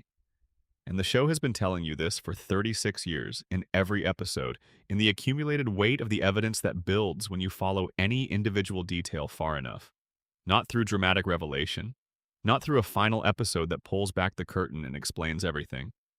Through accumulation, through repetition, through the patient, gentle, relentless layering of detail upon detail upon detail, until the picture becomes impossible to avoid. Let me give you the theory in its simplest form. Homer Simpson entered a coma on April 1st, 1993. He never woke up. Everything that has happened in The Simpsons since season 4 is the dream of a man in a hospital bed at Springfield General, dreaming of the family he loves, keeping them alive and young and safe inside his unconscious mind, while his body lies still and his brain does the only thing it knows how to do with what it was given. It tells a story. The story is Springfield. The story is The Simpsons. The story is Homer coming home through the door at the end of every episode, finding his family where he left them, beginning again. The story never ends, because the story ending means Homer waking up. And waking up means finding out what has happened in the real world while he was under. How much time has passed, whether his children, the real children, have grown, whether Marge has waited, whether anyone is still sitting by the bed, whether the damage from the coma has left him the kind of person who can still be a husband and a father. Or worse, not waking up at all, so the story doesn't end. Homer keeps dreaming. Springfield keeps running. The loop keeps spinning. I want to tell you about one specific detail that the theory holds on to above all others. The detail that, once you see it, is very difficult to unsee. In the episode where Homer's mother Mona finally dies, the moment we talked about in Section 6, the quiet room, and the empty bed, there is a detail in Homer's grief that the show presents without comment. Homer doesn't understand why his mother's death hits him as hard as it does. He knew intellectually that she was going to die. He had found her and lost her and found her again. He had already mourned her once, the mourning he did as a child when he was told she was dead. He had already done that grief. He had already survived it. And yet, when she actually goes, the blow is total. He is undone by it in a way that surprises him. The show, I think, is telling us why. Not explicitly, but in the texture of the scene. Homer is undone because, on some level, he knows she never came back. On some level, below the level of the waking dream, Homer's mind knows that Mona Simpson died the fugitive she was made into by Burns and by Abe's silence and by the FBI and by all the forces that conspired to keep a mother from her son. He never found her. He never had the reunion. He never heard the explanation. The reunion was the dream. The reunion was what Homer's coma mind gave him to compensate for what it knew had actually happened. And when the dream version of Mona dies, it is carrying the weight of both losses. The imagined reunion and the real absence. The dream compensation and the truth it was compensating for. Homer cries for both Monas, the one he found in the dream and the one he never found in the world. The show, in its most lucid moments, seems to know this about itself. Season 34 contains a scene. It was presented as a leaked, deleted scene at some point, though the framing was deliberately ambiguous, in which Homer wakes up in a hospital and a nurse tells him he has been in a coma, and that everything he has experienced since 1993 has been a dream. The show's official position was that this scene was fabricated, a hoax, fan-made or planted deliberately as a red herring. But the fact that it was made at all, that someone created it, that it existed in a form that was coherent and emotionally resonant that it was distributed and watched and felt true to the people who saw it tells you something. The theory has a life that the show's official denials cannot fully contain. Executive producer Al Jean addressed the coma theory directly in interviews over the years. His dismissal was consistent and unambiguous. Homer is not in a coma. The show is not a dream. The theory is fan speculation. But notice what Al Jean never addressed. He never explained why nobody ages. He never explained the tonal shift after season 4. He never explained the God conversation 6 months before the coma, in which God told Homer that his time was coming. He never explained why the show becomes progressively more surreal with each passing year, in exactly the pattern you would expect from a dream, generated by a brain slowly losing its grip on coherence. He said it wasn't true, and he moved on. But the theory did not move on, because the theory doesn't require Al Jean's confirmation. It is not a biography or a fact check or an account of the writer's intentions. It is a reading, a way of making sense of the evidence. And the evidence does not care whether the people who created it intended it. The evidence is there, it accumulates, it points. Let me tell you what I think the coma theory is really about. Not the specific mechanism, not the April 1993 date or the paint shaker or the 5%, not the vending machine. What the coma theory is really about is this. We watch The Simpsons because we love the Simpson family. That sounds obvious, but let's sit with what it means. We love Homer. We love a man who is, by any objective measure, a catastrophically inadequate adult, who is stupid and selfish and reckless and regularly endangers himself and others through the combination of his incompetence and his overconfidence. We love him anyway. We love him completely. We love him because underneath all of it, underneath every donut and every dough and every instance of hands around Bart's neck, there is something in Homer Simpson that is purely and irreducibly good. He loves his family. That's it. That's the whole thing. That's all he's got in the end. And it turns out to be everything. Homer Simpson loves his wife and his children with a completeness and a conviction that does not diminish in the face of his many other failures. He is bad at most things, but he is not bad at loving his family. When it matters, when the credits are approaching and the episode needs to resolve, Homer always finds the thing that matters. He always comes home. The coma theory says, this is why he built the dream. He loves them so much that his unconscious mind, lying still in a hospital bed, went on loving them for 36 years. Built a Springfield around them. Kept them young and safe and present. Made Marge keep loving him. Made the children stay children. Made the house stay standing. Because love, the coma theory says, does not require consciousness to keep working. It runs deeper than consciousness. It keeps running when everything else has been shut down. It keeps building the dream, keeps populating Springfield, keeps finding the way home at the end of every episode. That is what the coma theory is really about. Not a narrative trick. A statement about love. And now I want to tell you something that the theory itself cannot tell you, because it is not a thing that can be proven or disproven by evidence.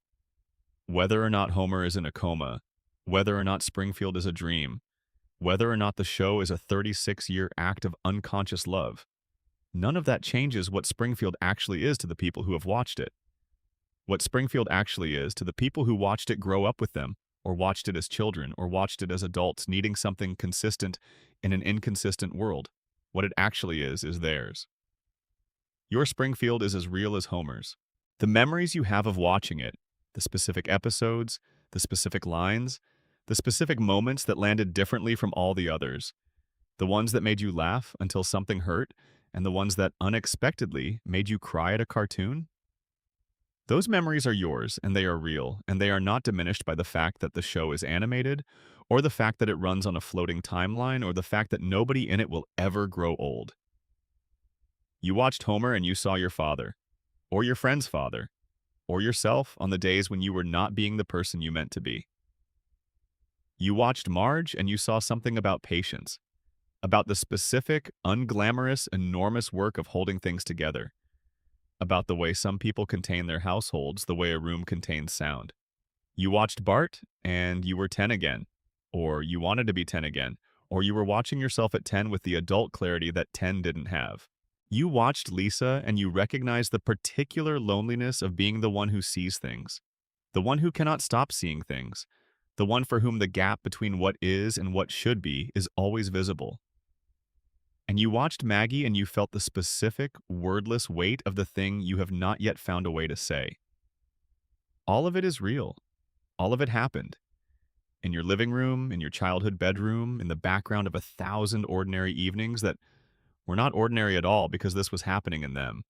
This specific warmth, this specific comedy, this specific tragedy playing out in yellow and amber on a screen in the corner of the room. So we arrive at the final question, the one the theory itself, in its most honest version, always arrives at in the end. If Homer is dreaming, if everything since April 1993 has been the construction of a mind lying still in a hospital, what happens when he wakes up? The show will never tell you. It will never wake Homer up, because waking Homer up means ending The Simpsons, and The Simpsons cannot end. Not because the network won't let it, or because there are still seasons contracted, or because the creative team hasn't figured out how to end it. The Simpsons cannot end because we will not let it. Because we are keeping Homer in the dream the same way Homer is keeping his family in it. With the same mechanism, with the same specific, wordless insistence that the story continue. As long as we watch, the dream runs. As long as the dream runs, the family is intact. As long as the family is intact, the beer is cold and the house is warm and the children are young, and Marge loves Homer and the credits roll and it all begins again next week. We are not watching The Simpsons. We are dreaming it. We have been dreaming it since 1989, and we are still there. All of us, in that living room, in that amber light, not letting go. Section 13. The characters the dream made strange still with me. Good. We're past the arc of the main theory now. What remains is the texture. The specific, closely observed details of Springfield and its inhabitants that the theory illuminates in ways you might not have considered before. We're going to spend this section in the margins, in the background, in the places the camera doesn't usually dwell, because Springfield is full of people. Not just the Simpsons, not just Burns. There's an entire town out there populating the dream, filling in the spaces between the main story with their own stories, their own recurring jokes, their own quietly accumulated presence. And a few of them deserve our attention tonight. Let's start with Ned Flanders. Ned Flanders lives next door to the Simpsons at 744 Evergreen Terrace. He is, by any objective measure of conventional virtue, a better person than Homer Simpson in every measurable category. He is kind, patient, generous, physically fit, financially stable, and devoutly religious. He has been Homer's neighbor for 36 years. He has absorbed more unearned punishment from that relationship than most people could survive while maintaining their fundamental character.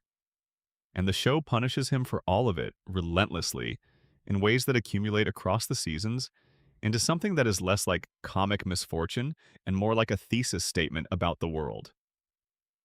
The central Ned tragedy, the death of his wife Maude, is worth examining in detail. Maude Flanders died because of Homer. This is not metaphor. This is the literal plot of the episode. Homer was at the Springfield Speedway. T-shirt cannons were firing free T-shirts into the crowd. Homer, in a characteristic act of reflexive selfishness, ducked the incoming shirts. And the shirts that would have hit Homer instead hit Maude, who was standing directly behind him. The impact knocked her off the bleachers. She fell. She died. Homer's selfishness killed Ned's wife, and Ned forgave him, not after a long, earned journey through grief and anger and eventual acceptance. Not after a confrontation in which Homer was forced to truly reckon with what his behavior had cost. Ned forgave Homer with the automatic, systematic grace of a man whose forgiveness is not entirely voluntary, who was trained, through a process we'll come to shortly, to respond to even the most devastating injuries with patience and generosity. This is the other thing the show revealed about Ned. His goodness is not natural. In the Season 8 episode, Hurricane Nettie, a hurricane destroys Ned's house. The community rallies to rebuild it in the heartwarming way that communities do. And then the rebuilt house immediately collapses because the community's effort was more enthusiastic than skilled. And Ned snaps. He screams at the town. He insults everyone who has ever wronged him with a specificity and force that shocks both the characters and the audience, because we have never seen Ned have a true emotional reaction before. We have seen him be patient and forgiving and good, and then suddenly, in this episode, we see what has been living underneath all of that. Pie by despair, the specific, bottomless grief of a good man in a world that does not reward goodness. He is institutionalized, and in the therapeutic process, the origin of his preternatural patience is revealed. Ned, as a child, was hyperactive, destructive, uncontrollable. His beatnik parents, who didn't believe in discipline, took him to a psychiatrist. The psychiatrist spent years conditioning the aggression out of him, through behavioral modification, through what the show describes, in its typically cartoonish way, as a good, old-fashioned beating, followed by years of therapy. The psychiatrist rebuilt Ned's personality from the ground up. Ned's kindness is not a character trait that emerged naturally from his values and experiences. It is the product of psychological intervention on a child who did not consent to the intervention. His patience is a bzai that was built around a feral kid before that kid was old enough to decide what kind of person he wanted to be. Every act of forgiveness Ned has ever performed, including forgiving Homer for the death of Maude, was performed by a man whose capacity for rage was systematically suppressed before he could choose how to direct it. This is one of the most disturbing things in the show's entire run, and it is buried so deep in the comedy of Ned's characterization that most viewers absorb it as a joke rather than a revelation.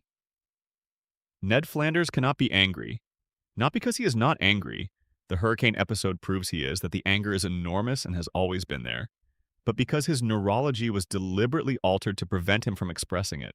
He is good, the way a person with a conditioned phobia is afraid of something, automatically, compulsively, in ways he cannot fully override, even when his conscious mind identifies the response as inappropriate. His faith is the framework that makes this livable. If the world is structured according to God's plan, then the suffering is meaningful. Then Maude's death is part of something. Then Homer's 36 years of casual cruelty are forgivable because they exist within a larger architecture of purpose. Ned's faith is not spiritual conviction as much as it is psychological necessity. He needs there to be a God with a plan, because without that structure, his acceptance of what has been done to him, both by the people around him and by the psychiatrist who rewired his childhood, would have to be confronted as the tragedy it actually is. And here's the thing the show says about God, quietly, across 36 seasons. God talks to Homer. God has spoken to Homer multiple times, face to face. In one episode, Homer has an actual conversation with God in his house. In the Season 4 episode that precedes the coma by 6 months, Homer the Heretic, Homer skips church and stays home, and encounters God, and they talk. God talks to Homer. God ignores Ned. The devout man, the man who has dedicated his life to faith, who has built his entire psychological architecture around the belief that God is present and attentive and has a plan. God has never spoken to him, not once, not in 36 seasons. The drunk who falls asleep in church gets divine conversation. The saint next door gets silence. This is the show's darkest joke, and it is a joke that the show never plays for laughs. It is simply there in the pattern of the stories, if you are paying attention. In the dream theory, this makes perfect sense. Homer is the dreamer. God, in Homer's dream, talks to Homer. Why would God in Homer's dream talk to Ned? Ned is a projection, a character, a figure in someone else's story. Of course, God's attention in this dream tracks to the dreamer. But in the world inside the dream, for the character named Ned Flanders, who does not know he is a character in someone's dream, the silence is devastating. He is doing everything right. The universe is not answering. Ned Flanders is the most devout man in Springfield and the most comprehensively unrewarded. Homer Simpson is the least devout man in Springfield and has had direct conversations with the divine. The gap between them has never closed in 36 years. And the system, Whatever the system is, radiation or dream or capitalism or simple cruel narrative logic, shows no signs of closing it. Now let's talk about Hans Moleman. Hans Moleman is a tiny, elderly, nearly blind man who appears in the background of Springfield scenes and exists, as far as the show is concerned, primarily to suffer and die. He is hit by cars. He is buried alive. He is eaten by animals. He is crushed by falling objects. He is electrocuted, incinerated, drowned, suffocated, and devoured. He is, by the most conservative estimate, the most frequently killed character in the history of American animation.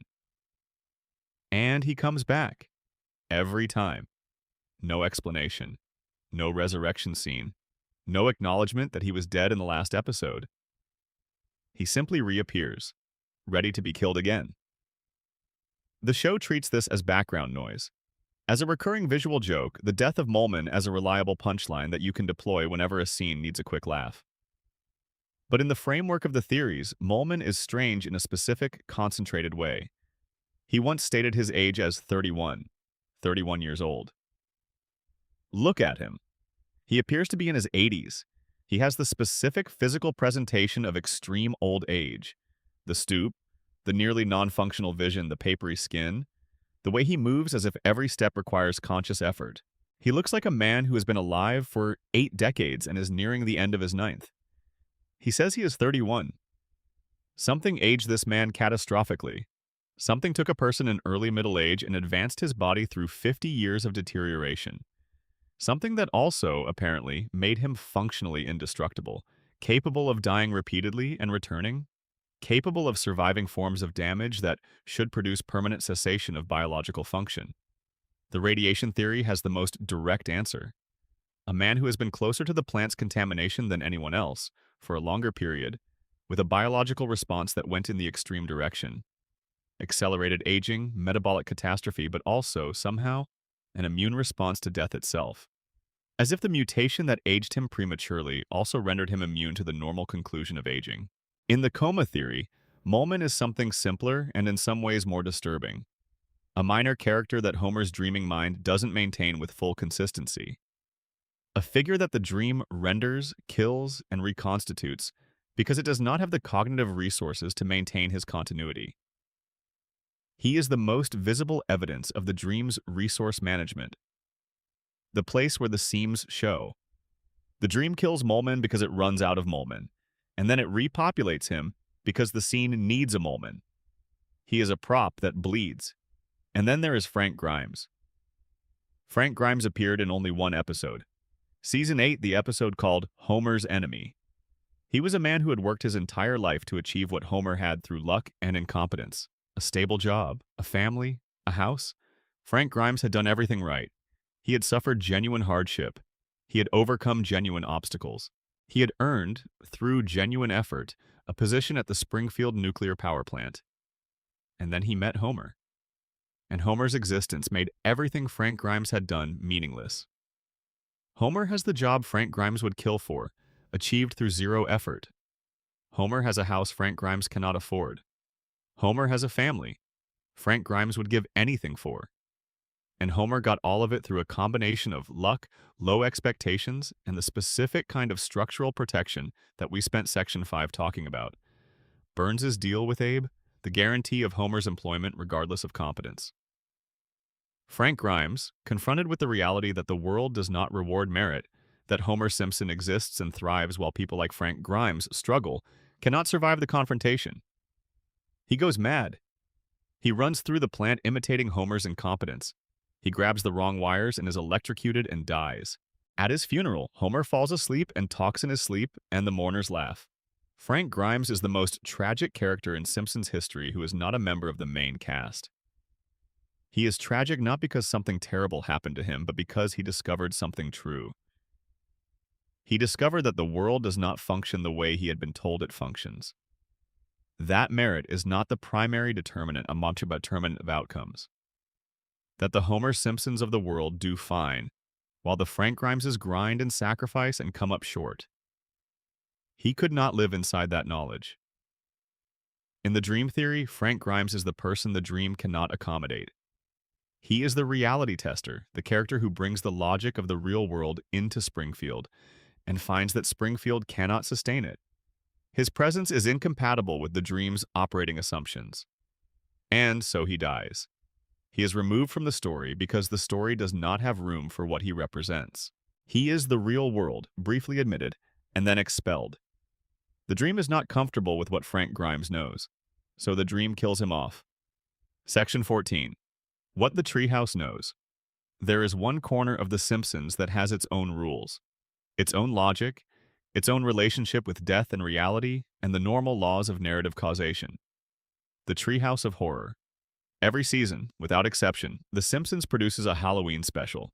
3 short stories, self-contained, non-canonical, in which the characters of Springfield are subjected to horror movie scenarios, science fiction premises, and supernatural situations that would be incompatible with the show's normal operating reality. Characters die in Treehouse episodes. They die in spectacular, inventive, often very funny ways. The deaths mean nothing. Everyone is back to normal the following week, as if the treehouse never happened. The treehouse episodes are officially not part of the main continuity. They are the show playing dress-up, inhabiting genres it does not normally occupy, using its characters as raw material for horror and fantasy and parody without worrying about the consequences. But something interesting happens when you look at the treehouse episodes from the perspective of the coma theory. The treehouse episodes are the show's most openly surreal. They are the episodes where anything can happen, where the laws of reality are suspended by design, where death is cheap and physics is optional and the normal constraints of the show's world simply don't apply. They are the episodes most like dreams. And in the dream theory, they are the episodes in which Homer's sleeping mind is doing something different from its normal operation. The main canon episodes are Homer's primary dream, his attempt to construct a coherent narrative to tell the story of his family's ordinary, extraordinary life. The Treehouse episodes are something else. They are the nightmare channel. They are the dreams within the dream that the main dream cannot fully suppress. The anxiety dreams, the fear dreams, the dreams where the laws of the primary dream break down and something stranger and more chaotic surfaces. In every Treehouse episode, Springfield is destroyed, or overrun, or fundamentally altered in ways that the main show cannot accommodate. And then the Treehouse ends, and the main show resumes, and everything is back to normal. This is exactly the pattern of nightmare and recovery in a long sleep. The dream runs, the nightmare intrudes, the nightmare ends, the dream reasserts itself. The primary narrative returns. The family is safe, the house is intact. Homer's coma mind visits the Treehouse of Horror and then comes home. Every year, without fail. The Treehouse episodes also allow the show to address, in displaced horror movie form, the anxieties that the main canon cannot directly express. There is a Treehouse segment in which Homer gets a hair transplant using Bart's hair and begins absorbing Bart's identity. This is pure body horror, played for comedy, but it is also a direct expression of Homer's anxiety about losing the boundary between himself and his son. The parents' fear of over-identification with their child. The specific terror of becoming someone whose life is so thoroughly defined by their offspring that the self dissolves. There is a Treehouse segment in which the family is killed in various creative ways and their ghosts are forced to haunt the house. This is the show's most direct engagement with the question of what remains after death. What persists? What is lost? What it would mean to be present in a place you love without being fully able to inhabit it. In the coma reading, this segment is Homer's unconscious mind processing its own situation. He is in the house, he can feel it, hear it, sense its warmth, but he cannot be fully in it. He is present the way a ghost is present, in the atmosphere, in the memory, in the dream of the place rather than the place itself. The ghost segment is Homer dreaming about his own coma, without knowing he is doing it. The most famous Treehouse segment, and arguably the one with the most theoretical resonance, is the very first one. The haunted house in Treehouse of Horror 1, Season 2. The Simpsons move into a house that tells them to leave. The house is alive, malevolent, aware. It speaks to the family. It shows them visions. It tells them that what they are experiencing is not real, that they should go, that something is wrong here. The family's response is to stay. They accommodate the haunted house. They negotiate with its malevolence. They find ways to coexist with the wrongness. And in the end, they stay. In the house, with the supernatural presence, because this is their home and they are not leaving. This is, in the coma theory, a perfect allegory for Springfield itself. Springfield is the haunted house. It has been telling the family something is wrong since the beginning, through the three-eyed fish and the yellow skin and the cracked cooling towers and the human skeletons in the plant basement and the man who glows in the dark and the town that forgets its own disasters. The house keeps telling them something is wrong. They stay. They accommodate the wrongness. They negotiate with it. They find ways to live inside it because this is their home. And they are not leaving. I want to stay in the treehouse for one more moment to tell you about the most nakedly honest thing a treehouse episode ever did. Season 5, Treehouse of Horror 4. The segment called The Devil and Homer Simpson. Homer sells his soul to the devil for a donut. This is classic Homer. Impulsive, immediate, trading a metaphysical absolute for a sensory pleasure that is over in seconds. He eats the donut. He knows immediately that he has made a terrible mistake. The devil, in the form of Ned Flanders, which is its own kind of commentary, comes to collect.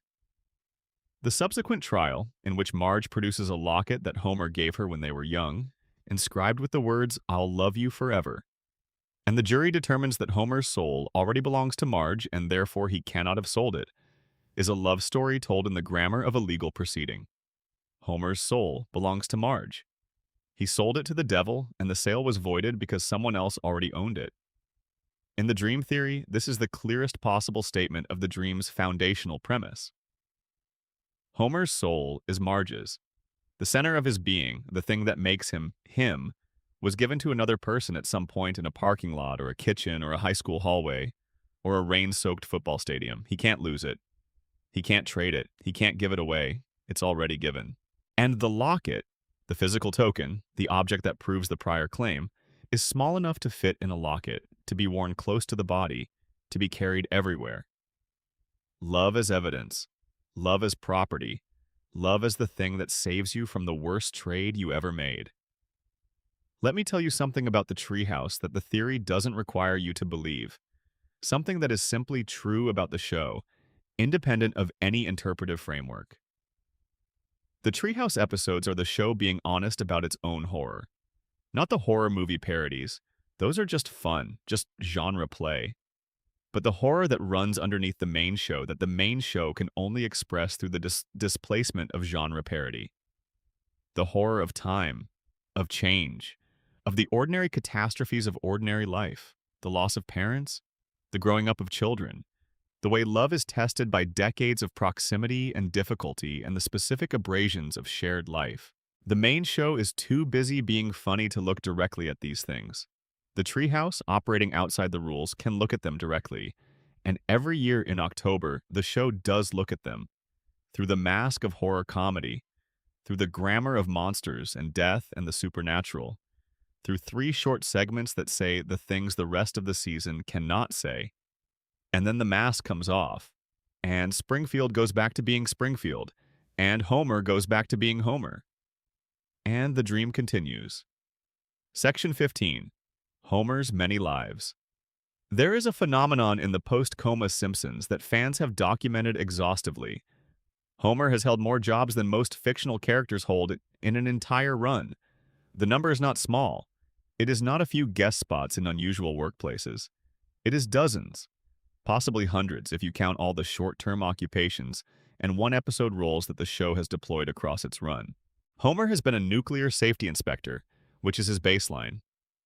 But he has also been a music manager, a country singer, a sanitation commissioner, a vigilante, a food critic, a missionary, a professional boxer, a monorail conductor, a snowplow operator, an astronaut, a grease dealer, an internet entrepreneur, a baby proofer, a paparazzo, a personal chef, a bodyguard, a bear patrol officer, a mascot, a carny, a voice actor, a military recruit, a ski instructor, a chauffeur, and approximately 40 other things depending on the episode. This proliferation of Homer's roles begins after the coma and accelerates through the later seasons. The early seasons had Homer in one job, at the plant, with occasional side ventures that were always resolved by the end of the episode and never altered his fundamental employment situation. The post-coma Homer churns through identities. There are two ways to read this. The first way is the critical reading. The show, lacking the discipline of its early years, defaults to Homer gets a new job as a reliable episode structure because it requires minimal setup and allows for a wide variety of comedic situations. The new job is a machine for generating plots. It's efficient, it's lazy, it works. This reading is not wrong, it is accurate as a description of the production reality. But the coma theory offers a second reading that is more interesting. Homer has all these jobs because Homer's dreaming mind is trying out lives. The dream is running simulations, asking what if? What if Homer had been a music manager? What if he had gone to space? What if he had become a food critic, a chef, a professional athlete? What would those lives look like? What would Homer be like in them? The coma mind is performing the thought experiments that waking life can no longer perform. Because in waking life, Homer is in a hospital bed and his future is uncertain. In the dream, he can still have all the futures. He can try all the lives. He can be, in the span of a single dream season, the person who went to space and the person who managed a famous musician, and the person who drove a snowplow, and the person who ran for office, and the person who became a vigilante.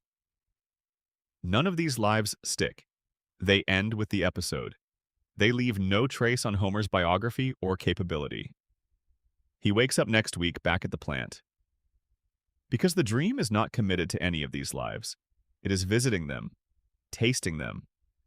The way a sleeping mind visits scenarios without consequences, without permanence, with the specific freedom of a consciousness that knows on some level that none of this is final.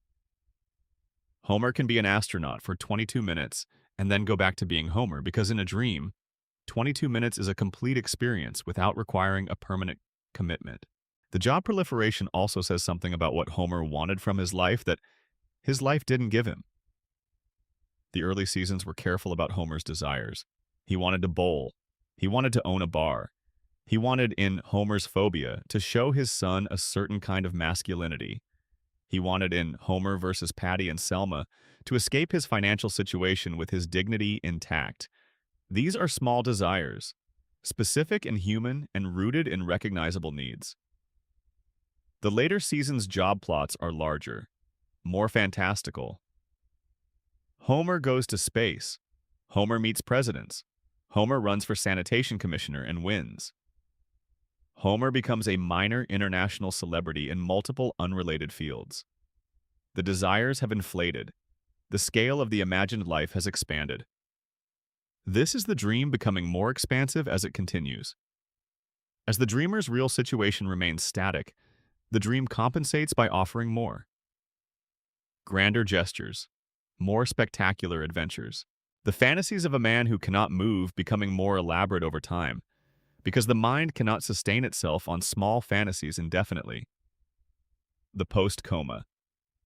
Homer has all these jobs because the post-coma dream is trying to fill the space that real experience is no longer filling. The adventures get bigger. The reality stays still. And when the adventure ends and Homer goes back to the plant and Burns still doesn't know his name, the dream is cycled through another simulation and arrived back where it started. As it always does. As it always must.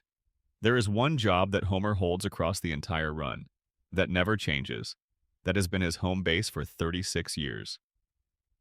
Sector 7G at the Springfield nuclear power plant. Of all the jobs Homer has had, this is the one that sticks. This is the one that the dream keeps returning him to, no matter how far afield the current episode takes him. After the astronaut adventure, he is back at the plant. After the food critic phase, he is back at the plant. After everything, back at the plant. The other jobs are adventures. Sector 7G is the fact of Homer's life. And in the coma theory, this is the most painful detail. Because Sector 7G, the nuclear power plant, the most dangerous industrial facility in the show's universe, the place where Homer has been slowly irradiated for his entire adult career. This is Homer's dream mind's most honest acknowledgement of the real situation. Homer is in a hospital. He is surrounded by machines. He is being sustained by medical technology that monitors his vital signs and manages his biological functions. He is, in the most literal sense, living inside a facility that is keeping him alive through technological means. And in the dream, he goes to work at a facility that is doing exactly the same thing to the town around him. That is managing the biological environment of an entire community. That is the source of both power and contamination. That is both the thing that keeps everyone running and the thing that is slowly poisoning them. The power plant. Homer goes to work at the power plant because the coma mind cannot escape the hospital, can only transform it, can only dream the hospital into a power plant and the medical machines into reactor controls and the steady beep of the heart monitor into the hum of the facility's systems. He is at work. He is at the plant. He is in the hospital. He has always been in the hospital, and every day he goes back to that monitoring station and sits down and the machines beep around him and the day begins and the dream continues. This is Homer's job. This has always been Homer's job. To stay connected to the machines that are keeping him alive. To show up. To not let the readings go flat. To be there, however inadequately, at the console. Because if Homer stops showing up, if Homer abandons his post, if Homer's presence in Sector 7G ceases, the plant shuts down, the dream ends, and Homer wakes up, or doesn't. Section 16. Springfield as America's Mirror.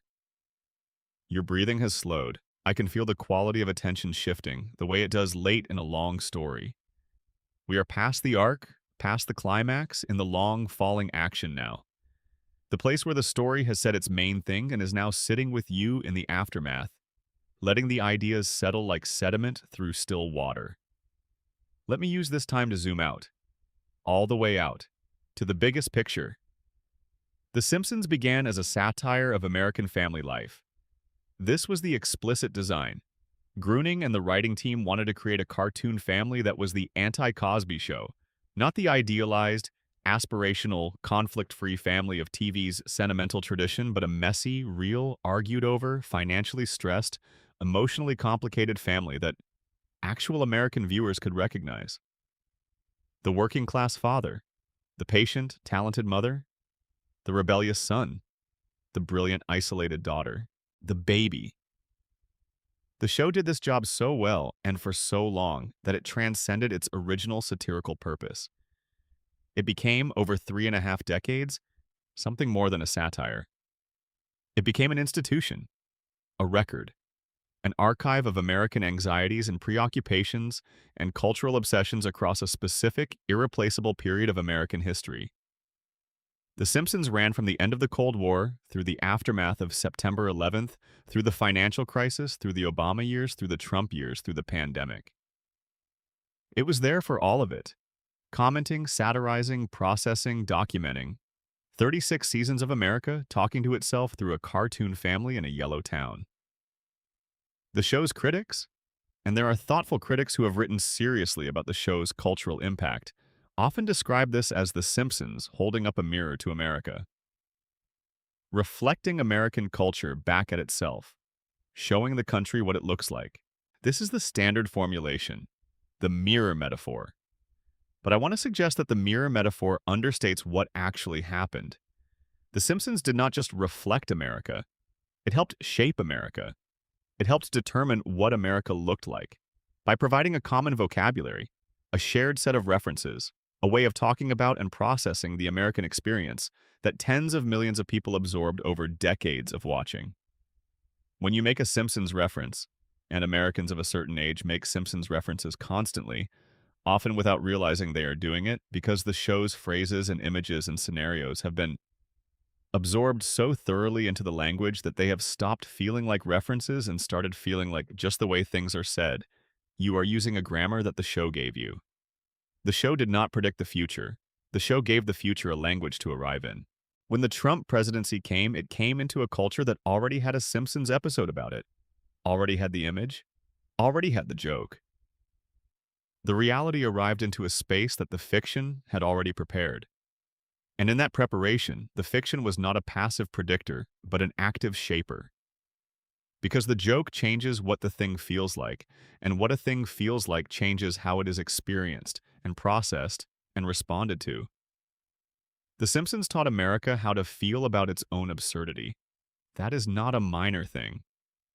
The Springfield that the show built over 36 seasons is in its accumulated detail one of the most comprehensive portraits of the American experience ever assembled in a single fictional work. Consider what it contains. It contains the American class structure, the specific grinding experience of being working class in a system that valorizes wealth while structuring inequality to maintain itself. Homer's relationship with Burns is not just a comedy relationship between a bumbling employee and a cartoonish villain. It is a precise rendering of the asymmetrical power relationship between capital and labor, between the person who owns the means of production and the person whose life is structured around serving that means of production. It contains the American political system, corrupt, performative, easily purchased, populated by people who are either Burns-owned or incompetent or both.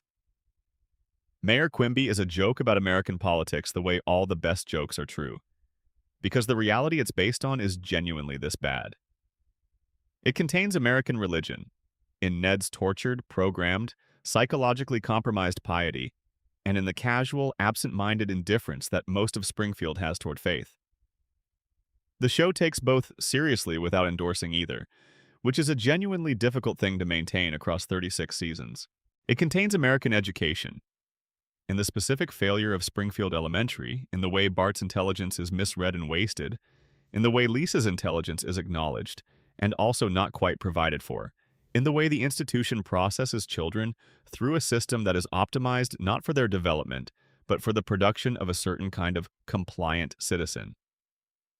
It contains the American environment, in the most literal possible form, through the power plant and the contamination and the three-eyed fish, and in the broader, more pervasive sense of a culture that consumes without reckoning with the cost of consumption. It contains the American family, in all its mess and warmth and failure and love. And it contains American hope. This is the thing that the darker readings of the show, the radiation theory, the coma theory, the Burns conspiracy, sometimes lose sight of, and it is worth recovering. The Simpsons, for all its darkness, for all the tragedy that runs underneath the comedy, for all the structural critique embedded in its 36 years of story, is a hopeful show. Not naively hopeful, not sentimentally hopeful. Hopeful in the specific, earned, hard-won way that hope survives after it has been tested by reality. Homer falls down. Homer gets back up. Homer comes home. Every time. Not because the world is fair, or because merit is rewarded, or because the right things happen to the right people. The show has never suggested any of that. The world of Springfield is not fair. Merit is not reliably rewarded. The right things often do not happen to the right people. But Homer comes home anyway, because the coming home is not contingent on the world being fair. It is contingent on Homer choosing to come home, on the family choosing to be a family, on the people in the house on Evergreen Terrace choosing each other, again and again, not because the choosing is easy or comfortable or wise, but because it is the only thing that matters. The Simpsons is a hopeful show because it insists that this choosing is available, that it is always available, that no matter what the previous episode destroyed, or the current season failed to resolve, or the 36th year of stagnation has allowed to accumulate, the family can still choose each other. The door can still open. Homer can still come home. This is not triumphalism. It is not the false resolution of a bad television episode. It is something quieter and more durable. The stubborn insistence that love is what you do, not what you feel. That family is what you return to, not what you were born into. That home is where the people are, not where the coordinates place you. Springfield is a broken place. Its residents are damaged, its history is compromised. Its institutions have been corrupted by a man who has been alive too long and owns too much. And the family comes home. Every week, for 36 years. And will keep coming home, the theory suggests, for as long as the dream continues. For as long as Homer's sleeping mind keeps the lights on at 742 Evergreen Terrace. For as long as Marge keeps humming in the kitchen and Bart keeps skateboarding down the driveway and Lisa keeps playing her saxophone into the Springfield night. For as long as we keep watching. Which brings us to the final question, the one we have been circling all night. Why do we keep watching? Not just the theoretical we, the aggregate audience, the Nielsen ratings, the cultural institution, but you, the specific person reading or listening to this right now, at whatever hour it is, in whatever room, with whatever combination of sleepiness and curiosity and nostalgia, and something harder to name that brought you here tonight. Why are you here? There are easy answers. The show is good. The show has history. The show is familiar. The show is comforting. These are all true, but I think there is a deeper answer. I think you are here because Springfield, for all its impossibility, for all its yellow skin and floating timeline and radiation contamination and dreaming father, Springfield is the place you know, not in the sense of recognizing specific details, in the sense of recognizing the emotional weather, the specific quality of a family that is too much for itself and not enough and nevertheless holds together, the specific quality of a place that is broken and beloved, the specific quality of coming home to something imperfect that is yours. You know that. Maybe you know it from your own family, from a house you grew up in, from a town you loved with the specific, complicated love that you can only have for a place that has also hurt you. Or maybe you know it from nowhere in particular and everywhere in general. Maybe you know it from 36 years of watching a cartoon family and absorbing, without realizing you were absorbing it, a particular understanding of what it means to love something that is also a mess. Either way, you know Springfield, it knows you, and that is why you keep coming back. Section 17, The Long View, 36 Years of Evidence. It is late now, very late or very early, depending on how you measure the hours after midnight. The particular quality of this hour, the one where the day ahead is closer than the day behind, but neither is fully present, this is the hour for the long view. The taking stock, the sitting with what has accumulated and asking what it adds up to. Let's take the long view on The Simpsons. Not episode by episode, not season by season. The view from altitude, the view that 36 years of evidence taken together produces. The Springfield nuclear power plant has appeared in virtually every season of the show, not as a background element, not as a one-time location, but as a persistent presence. As the skyline of Homer's working life, as the source of his income and the site of his captivity, and the constant in a show where nearly everything else has changed. Across those 36 seasons, the plant has accumulated a record, and the record, when you read it sequentially, is extraordinary. 342 documented safety violations in one inspection. Radioactive waste found in the school, in the water, in the wildlife. The three-eyed fish, human skeletons in the basement, cracked cooling towers patched with chewing gum. Multiple near meltdowns, at least one actual meltdown that the show acknowledges and then moves past. Burns's response to this record, across 36 years, has been consistent. Deny, deflect, continue. Do not fix the violations. Do not clean up the contamination. Do not acknowledge that anything is wrong. And Springfield's response to Burns's response has been equally consistent. Accept it. Accommodate it. Find ways to live with the wrongness. Vote when necessary to forget. This is the 36-year story, distilled. The thing that is wrong. The person who refuses to fix it. The community that cannot confront it. Over and over. Season after season. Not because the writers forgot. Not because the show ran out of ideas about the plant. But because this is the show's essential story, the one it has been telling since the beginning. The one it cannot stop telling because the thing it is describing cannot be stopped. The plant keeps running. The contamination keeps spreading. The violations keep accumulating. The billionaire keeps getting richer. The community keeps forgetting. This is Springfield. This has always been Springfield. Now let me place this in the context of the world outside Springfield. The decades during which The Simpsons has been running correspond to a specific period in American economic history. The period of the Great Divergence. The period in which the income gap between the wealthy and everyone else began to widen in ways that had not been seen since the Gilded Age. The period in which the regulatory frameworks that had constrained corporate behavior since the New Deal were systematically dismantled. The period in which the concentration of wealth in fewer and fewer hands reached levels that the country's founding documents had explicitly tried to prevent. Burns has been doing this on television since 1989. In 1989, the wealthiest 1% of Americans owned approximately 30% of the country's wealth. By the 2020s, depending on the measurement used, that number had grown significantly. The billionaire class that Burns had always represented had expanded from a handful of recognizable names into a recognized feature of the economic landscape. Springfield's richest man had company in the real world, and the show, every week, was depicting what it looks like to live in a community owned by that man, to work for him, to drink water that his plant contaminates, to depend on the infrastructure he controls, to be too compromised, too cognitively damaged by the contamination itself to see clearly enough to resist. The Simpsons has been running a 36-year documentary about economic capture dressed up as a cartoon sitcom, and the documentary has gotten more accurate with each passing season, because the real Springfield has gotten more like Springfield with each passing year. The show began as satire, exaggeration of real conditions for comic effect. The conditions depicted were real, but the exaggeration was the joke. But satire has a disturbing tendency to become prophecy by a different mechanism than the one the theory describes. It becomes prophecy not by predicting the future, but by the future catching up to the exaggeration. In 1989, Burns was an exaggerated cartoon of an American billionaire.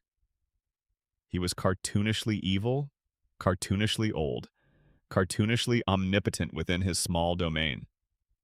The exaggeration was the joke.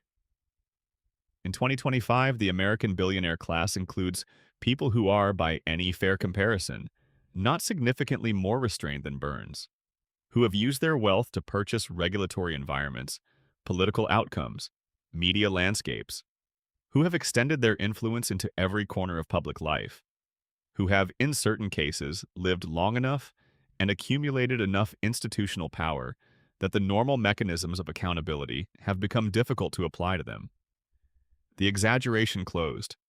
Burns stopped being an exaggeration and started being a description. And Springfield, which began as a satirical funhouse mirror of America, stopped being distorted and became a more or less accurate reflection. This is the deepest sense in which the show has been proved right across its run. Not through prophecy, not through supernatural insight, but through the simple, patient operation of the dynamics it was describing. The dynamics of wealth and capture and community response and institutional inertia playing out over 3.5 decades in the direction the show had always said they were going. And yet the family comes home. This is the thing that the long view on The Simpsons ultimately has to reckon with. All the evidence of structural critique, all the accumulating darkness, all the 36 years of burned-out tires and contaminated water, and billionaires who remember the Spanish-American War in communities that vote to forget their own disasters. The family comes home. The show, in its 3.5 decades of depicting a world that is fundamentally broken, has never stopped depicting the specific, undeniable warmth that exists inside that broken world. The warmth of the Simpson living room. The warmth of Marge and Homer together, which the show has always treated as real even when it complicates it. The warmth of the children, who are damaged and stalled and frozen and also genuinely themselves, genuinely loved, genuinely present. The show has been running both stories simultaneously, the systemic story and the personal story, the critique and the love letter. And the love letter is not a contradiction of the critique. It is the complement to it. It is the thing the critique exists to protect. What Burns's empire and Springfield's contamination and the floating timeline's refusal to let the children age, what all of it is attacking, what all of it is the threat to, is exactly this warmth, this specific domestic warmth, this family coming home. The show's darkness is the cost.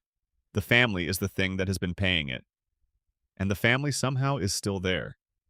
In the house, intact. Together. After everything.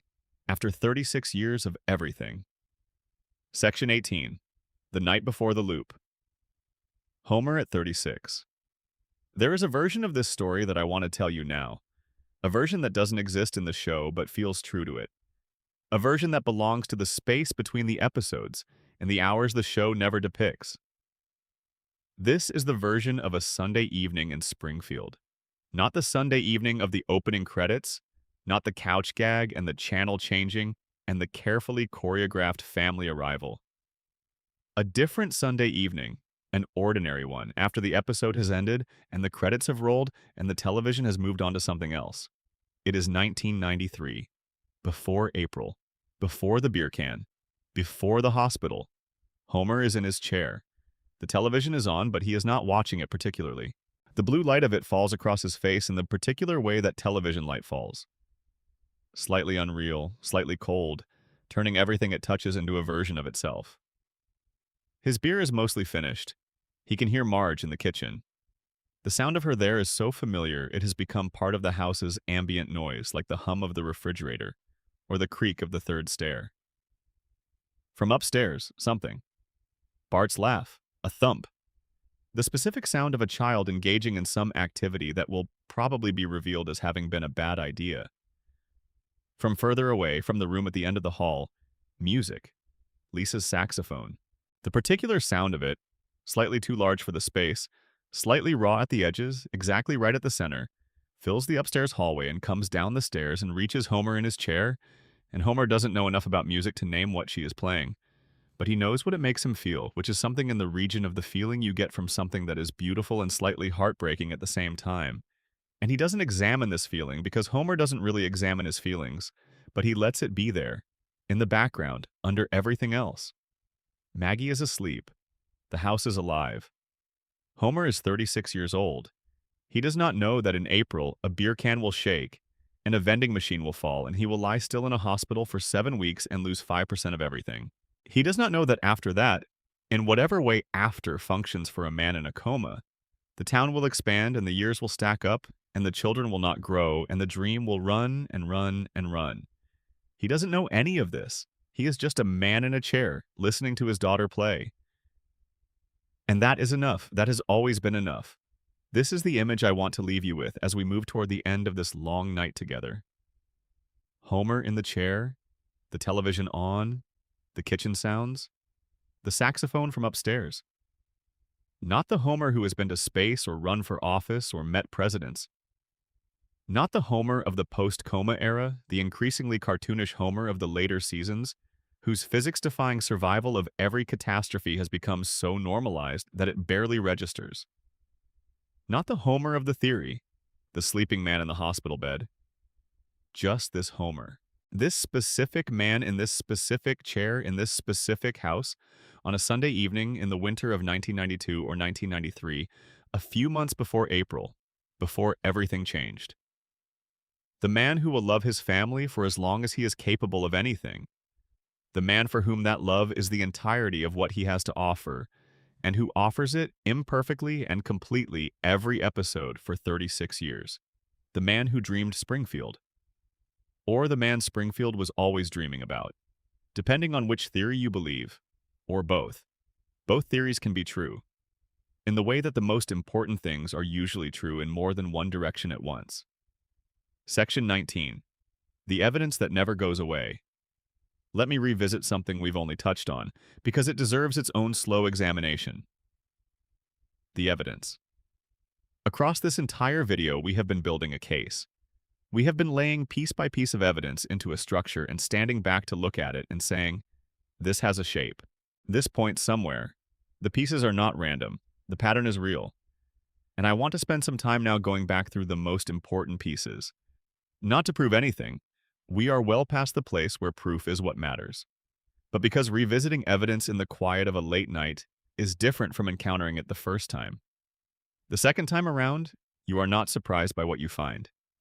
You are acquainted with it. And acquaintance is a different kind of knowing, more intimate, more settled. The 5%. This is the piece that anchors everything, not the most spectacular piece, not the most emotionally resonant, but the one that makes the others cohere.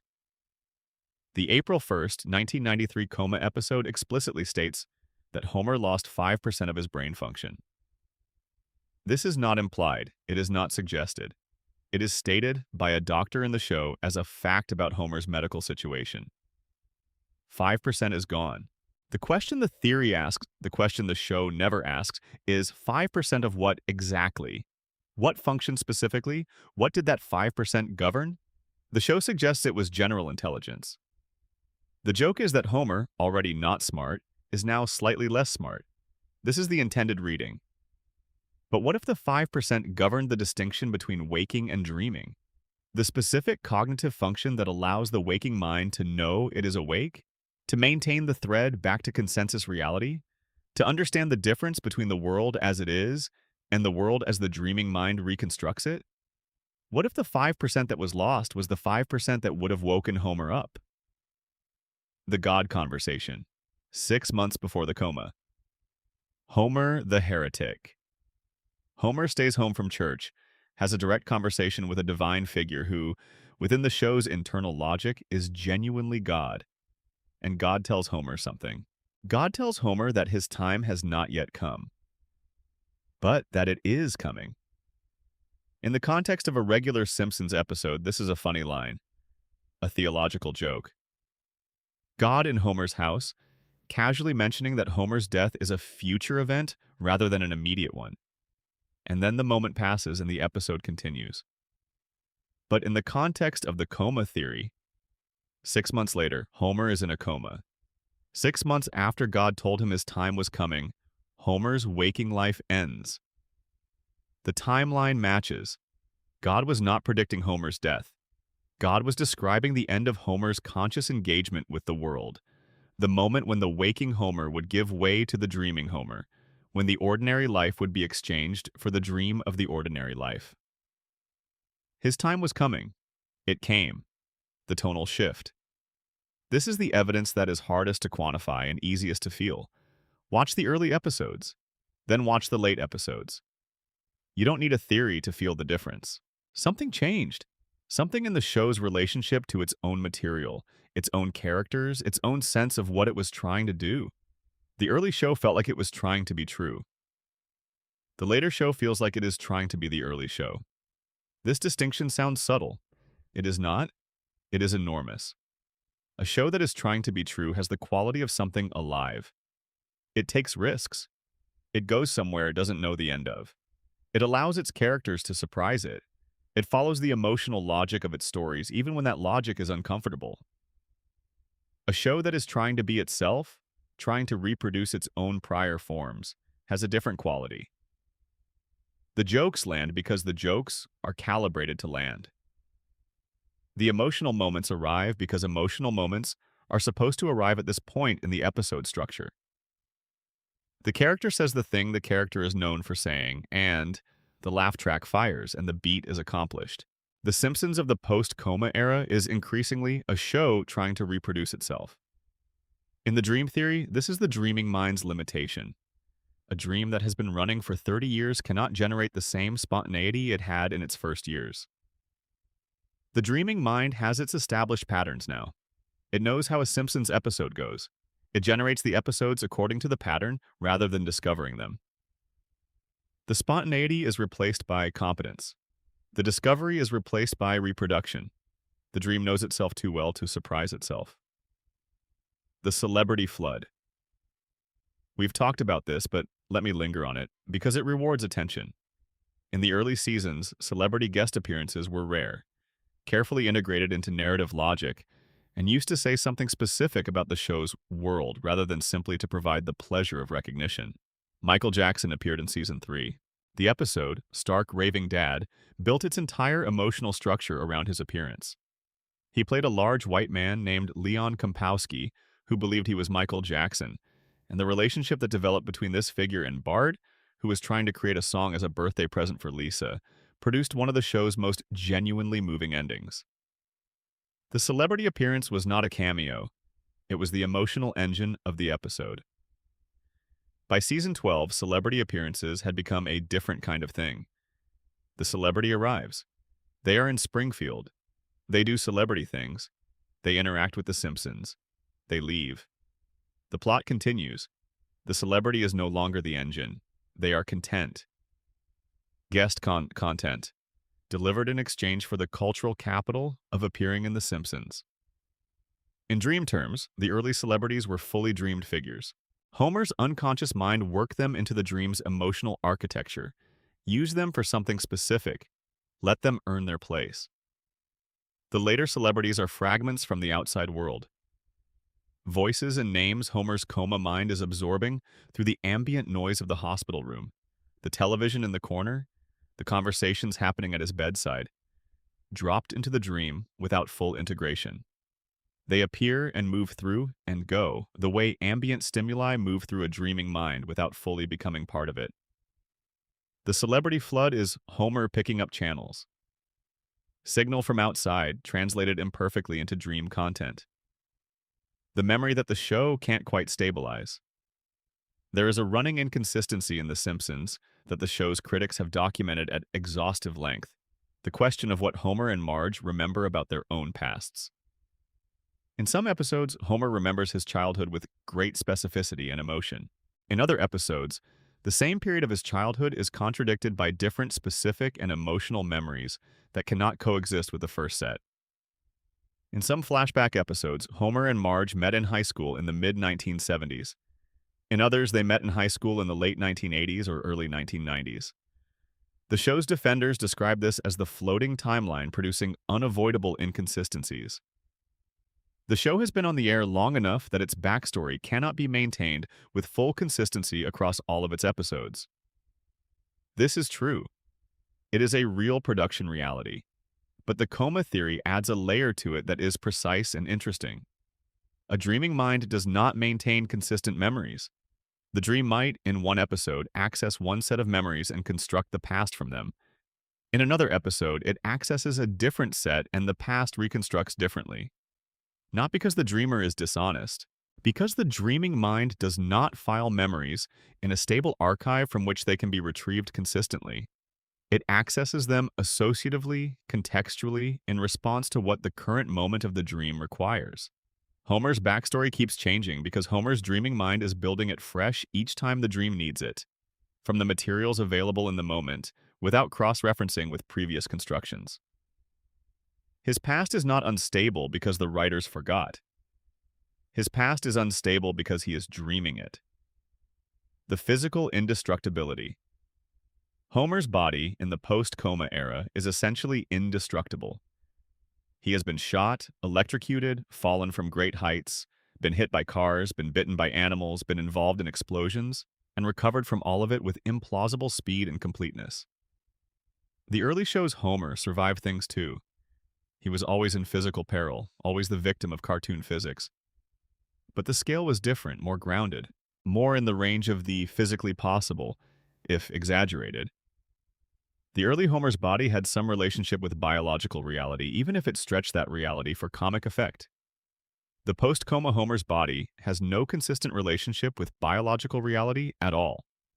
In dream terms, the dreaming mind does not maintain a stable body in its dream avatar. It reconstructs the body as needed.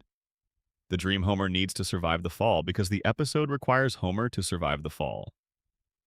The dream provides survival regardless of biological possibility. The body in the dream is not subject to physics. It is subject to narrative. Homer is indestructible because he is dreaming himself, because it is his dream and the dreamer cannot die in their own dream without waking up. And Homer cannot wake up. So Homer cannot die. Every explosion survived, every fall walked away from, every electrocution shaken off. Because the alternative is waking up. And waking up is the one thing the dream cannot allow. I've been laying out evidence for hours now, and I want to acknowledge something. None of this proves anything. The coma theory is not a fact about The Simpsons. It is a reading of The Simpsons. It is one way, a coherent way, a supported way, a way that resolves more questions than any other single theory does. Of making sense of the enormous, contradictory, beautiful, frustrating, 36-year body of work that the show represents. The show's creators have denied it. The executive producer has said it's not true. The official position is that Homer is not in a coma. I believe them, and I also believe the theory. Both things are possible. A story can be one thing on purpose and another thing by accident. An author can intend one meaning and produce another. The evidence in the text is not always the evidence of intention.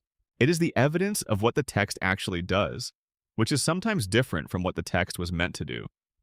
The Simpsons was not designed to be a coma dream, but the coma dream is what the evidence supports. And the support is real, is there, is in the show. Both things are true. The show is a comedy about an American family. The show is a love letter from an unconscious man to the family he cannot reach. Both at the same time. In the specific way that the best stories are always true in more than one direction at once. Section 20. The last thing before sleep. Sleep, we have come a long way tonight. From the opening credits of a December 1989 Christmas special, through the grounded family drama of the show's first 4 seasons, to a beer can shaking in a garage on the 1st of April, 1993, and then forward through 30-plus years of Dream Springfield, through Burns and Mona and Maggie and Lisa, and the floating timeline and the impossible geography and the predictions and the resets, and the love letter that an unconscious mind has been writing to its family for 3 decades. We have been here a long time, and you are still here.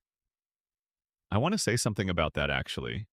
About the fact that you are still here at whatever hour this is, drifting towards sleep, but not quite there, still following the thread of this particular story, even as your mind begins to loosen its grip on the distinctions between dreaming and waking. There is something appropriate about that, about arriving at the end of a story about dreams while you are in the process of entering your own, about crossing the threshold towards sleep while thinking about a man who may have crossed it 30 years ago and never returned. The parallel is not accidental. It is why this story feels right for this hour. Let me tell you the last thing. The thing that the theory, in its most generous reading, arrives at. Not the mechanics, not the evidence, not the specific April date, or the 5%, or the God conversation. The last thing is simpler than all of that. The last thing is, Homer Simpson built a world to live in because the world outside became inaccessible to him. He didn't build it consciously. He didn't choose it. It arose from what he is, from the specific configuration of love and need and ordinariness and occasional grace that makes Homer Homer, and it became Springfield. It became 36 years of Sunday evenings. It became the couch gag and the opening theme and the family assembling in front of the television, again and again and again, in the specific amber light of an animated American living room. He didn't plan it. He just loved his family. And loving his family in the way he loves it, completely, imperfectly, without reserve, without sophistication, without anything except the total conviction that this is the most important thing, produced Springfield. Produced everything Springfield contains. All the humor and the darkness and the social critique and the treehouse of horror and the predictions and the three-eyed fish and the man who glows in the dark and the town that forgets. All of it produced by a sleeping man who loves his family and who keeps dreaming them because the alternative is waking up to a world where they have aged without him, where Bart has grown up and moved on, where Lisa plays her saxophone in a city somewhere, in a life Homer doesn't know, where Maggie has spoken her second word and her third and her 100th and has become someone Homer has never met, where Marge is older than the last time he saw her. The dream keeps them young because Homer cannot bear to have missed it, cannot bear the weight of what a long coma takes from a father, cannot stand to wake up and find the children already grown, already past the age where they needed him. So the dream runs. The children stay young, the house stays warm. And every Sunday night at 8 o'clock, Homer comes through the door. Here's the thing about that image, Homer coming through the door, that I think about most in the long quiet of thinking about this show. It is the most ordinary image in the world. A man comes home from work. He opens the door. He comes inside. The house is there. The family is there. It is the most ordinary image in the world, and it is the thing that the dream is built to preserve. The thing the coma mind is working its hardest to keep going. The thing that 36 seasons of Springfield is ultimately in service of. A man comes home. That's it. That's the whole thing. In every episode, across every season, through every catastrophe and reset and tonal shift and celebrity cameo and geographic impossibility, the emotional foundation never changes. The thing the show is always building toward, the thing every episode earns in its own way, is that image. Homer comes home. The door opens, the light is on inside, the family is there. This is what the dream is protecting. This is what Homer's sleeping mind, running its simulation of Springfield for 30-odd years, has been fighting to preserve. Not the nuclear power plant, not the politics, not the predictions or the mysteries or the theories, the light in the window, the door opening, the family on the other side. I want to tell you one last thing about Marge because we have talked about her all night and I want to end with her, not with Homer, with Marge. Marge Simpson has been in love with Homer Simpson since a high school football game in the rain. She has been in love with him across the floating timeline, across every decade the show has inhabited, across every version of the backstory the writers have assembled. The specific year changes. The cultural context changes. The music and the clothes and the technology all change. Marge loves Homer in all of them.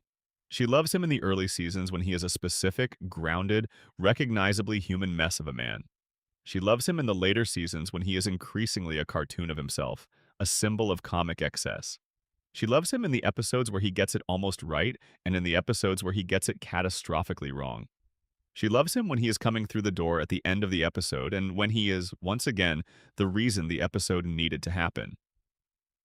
This love is presented in the show as something she has chosen, something she keeps choosing, not because it is easy or comfortable or wise, but because it is what she does. Because she is Marge and Homer is Homer, and they are the Simpsons, and this is the house on Evergreen Terrace. In the coma theory, Marge's love is the dreamer's most profound act of self-mercy. Homer, lying still in a hospital bed, could have dreamed anything. Could have dreamed a version of his life in which things went differently, in which he was smarter or more successful or more worthy of the woman he married. He dreamed this instead. He dreamed the truth. He dreamed Marge exactly as she is, patient, talented, complicated, occasionally furious, occasionally exhausted, occasionally a little smaller than her possibilities. He dreamed her real, and he dreamed her still loving him. Not because she has to, not because the dream requires it mechanically, but because in Homer's honest heart, in the most unguarded space of his unconscious mind, he believes she does. He believes that Marge, if she were here, if she could be with him, would still choose him. He has always believed this. It is the most purely hopeful thing in the show. The man in the coma who keeps dreaming his wife still loves him.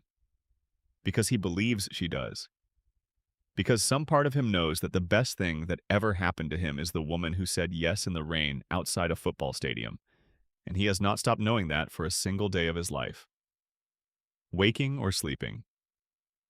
We are at the end now. The story has been told. The evidence has been laid.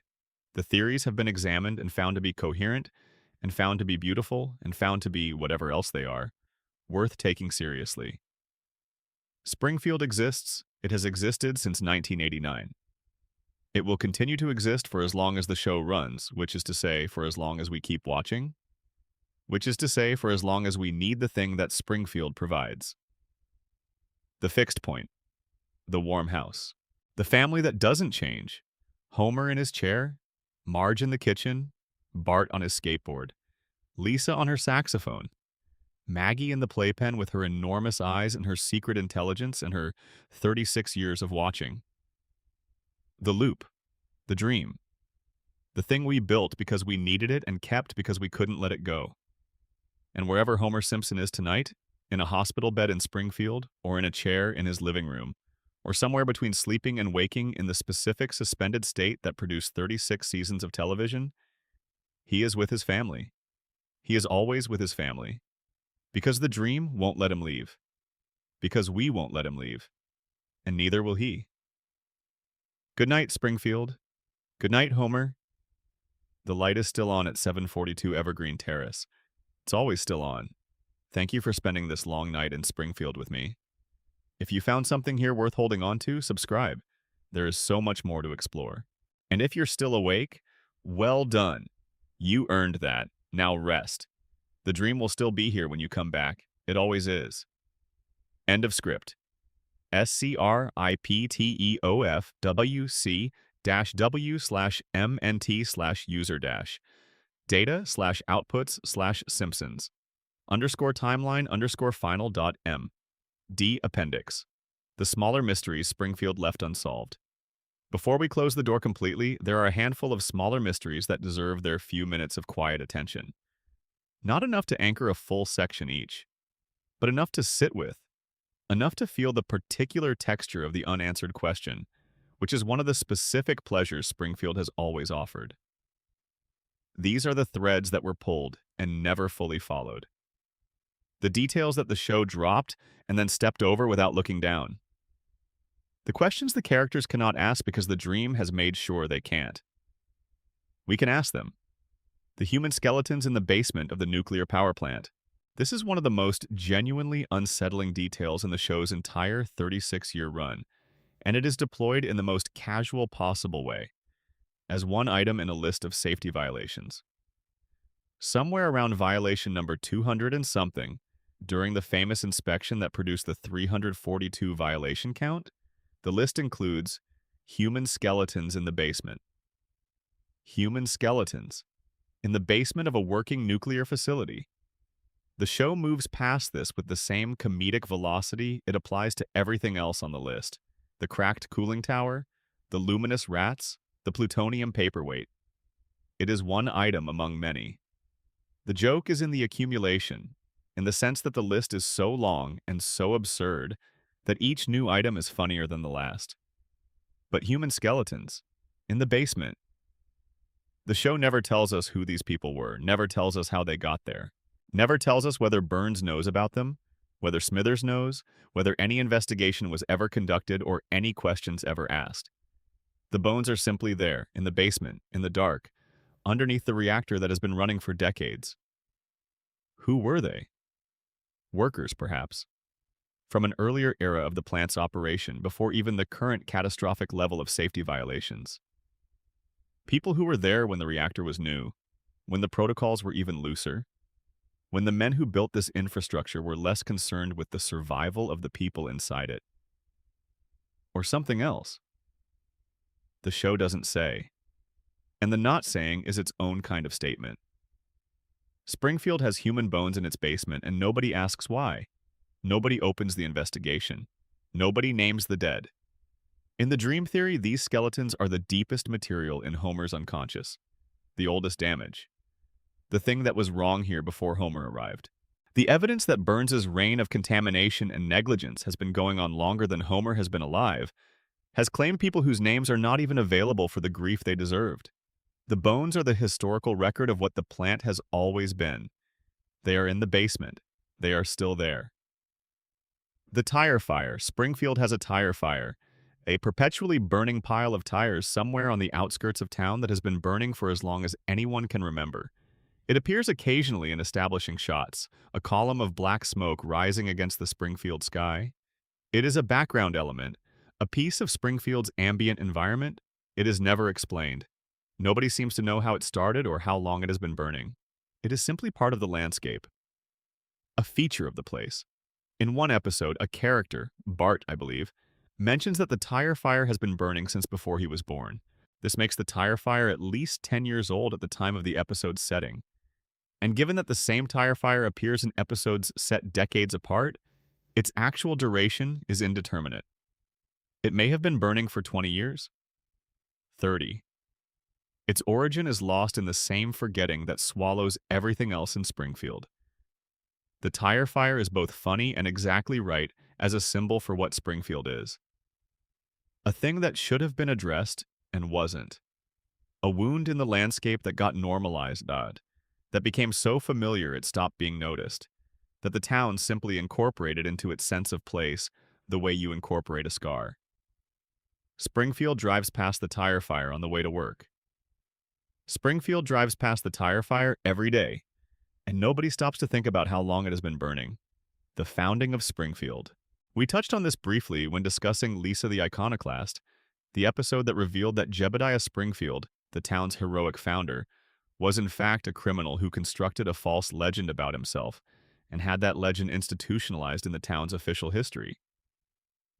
But there is a detail in that episode that deserves its own moment. Lisa discovers the truth. She has incontrovertible evidence.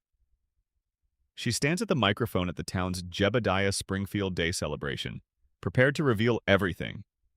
And she doesn't. She looks out at the crowd. She sees the genuine joy on the faces of people celebrating their town's mythology. She sees the real thing that a false story is doing for real people. The way it gives them a shared identity, a narrative of where they came from, a sense of belonging to something with history and meaning. And she puts her evidence away. She lets the myth stand. Because the truth, in this case, would only destroy something without replacing it with anything better. This is an 8-year-old child making a decision that most adults never have to make and many would get wrong. Lisa understands at 8 that the truth is not always the same as what is good. That there are circumstances where a lie that serves people is worth protecting from a truth that would only harm them. This is also, within the coma theory, a statement about the dream itself. The dream is a false story. Springfield is constructed mythology. The characters don't age, the geography is impossible, the physics are wrong. The timeline floats. It is a lie, but it serves people. It has served people for 36 years. And Lisa, the one who always sees the truth, decides to protect it anyway. The question of what happens when Homer wakes up. I keep returning to this because it is the question the theory cannot answer and will not answer, and perhaps should not answer. If Homer is in a coma, if he wakes up, what does he wake up to? The show will never tell us. The show's official position is that there is nothing to wake up from, that the coma theory is a fan fiction, that Homer is simply Homer in Springfield and the show is simply the show. But the theory, in its own logic, has to grapple with this. If the dream ends, if Homer somehow wakes, he wakes into a world that is 32 years further along than the world he went under in. His children are adults. Bart is in his 40s. Lisa is in her late 30s. Maggie, the baby, the infant, the one who never spoke, is in her 30s. They are strangers. Not entirely. There is a version of Bart that Homer knows. The 10-year-old, the one who shook the beer can, the one who sat by the hospital bed and confessed and cried. He knows that Bart. He loves that Bart. But the actual Bart, the 40-year-old Bart, the Bart who has lived 32 years without his father? Homer does not know him at all. This is the horror underneath the dream's warmth.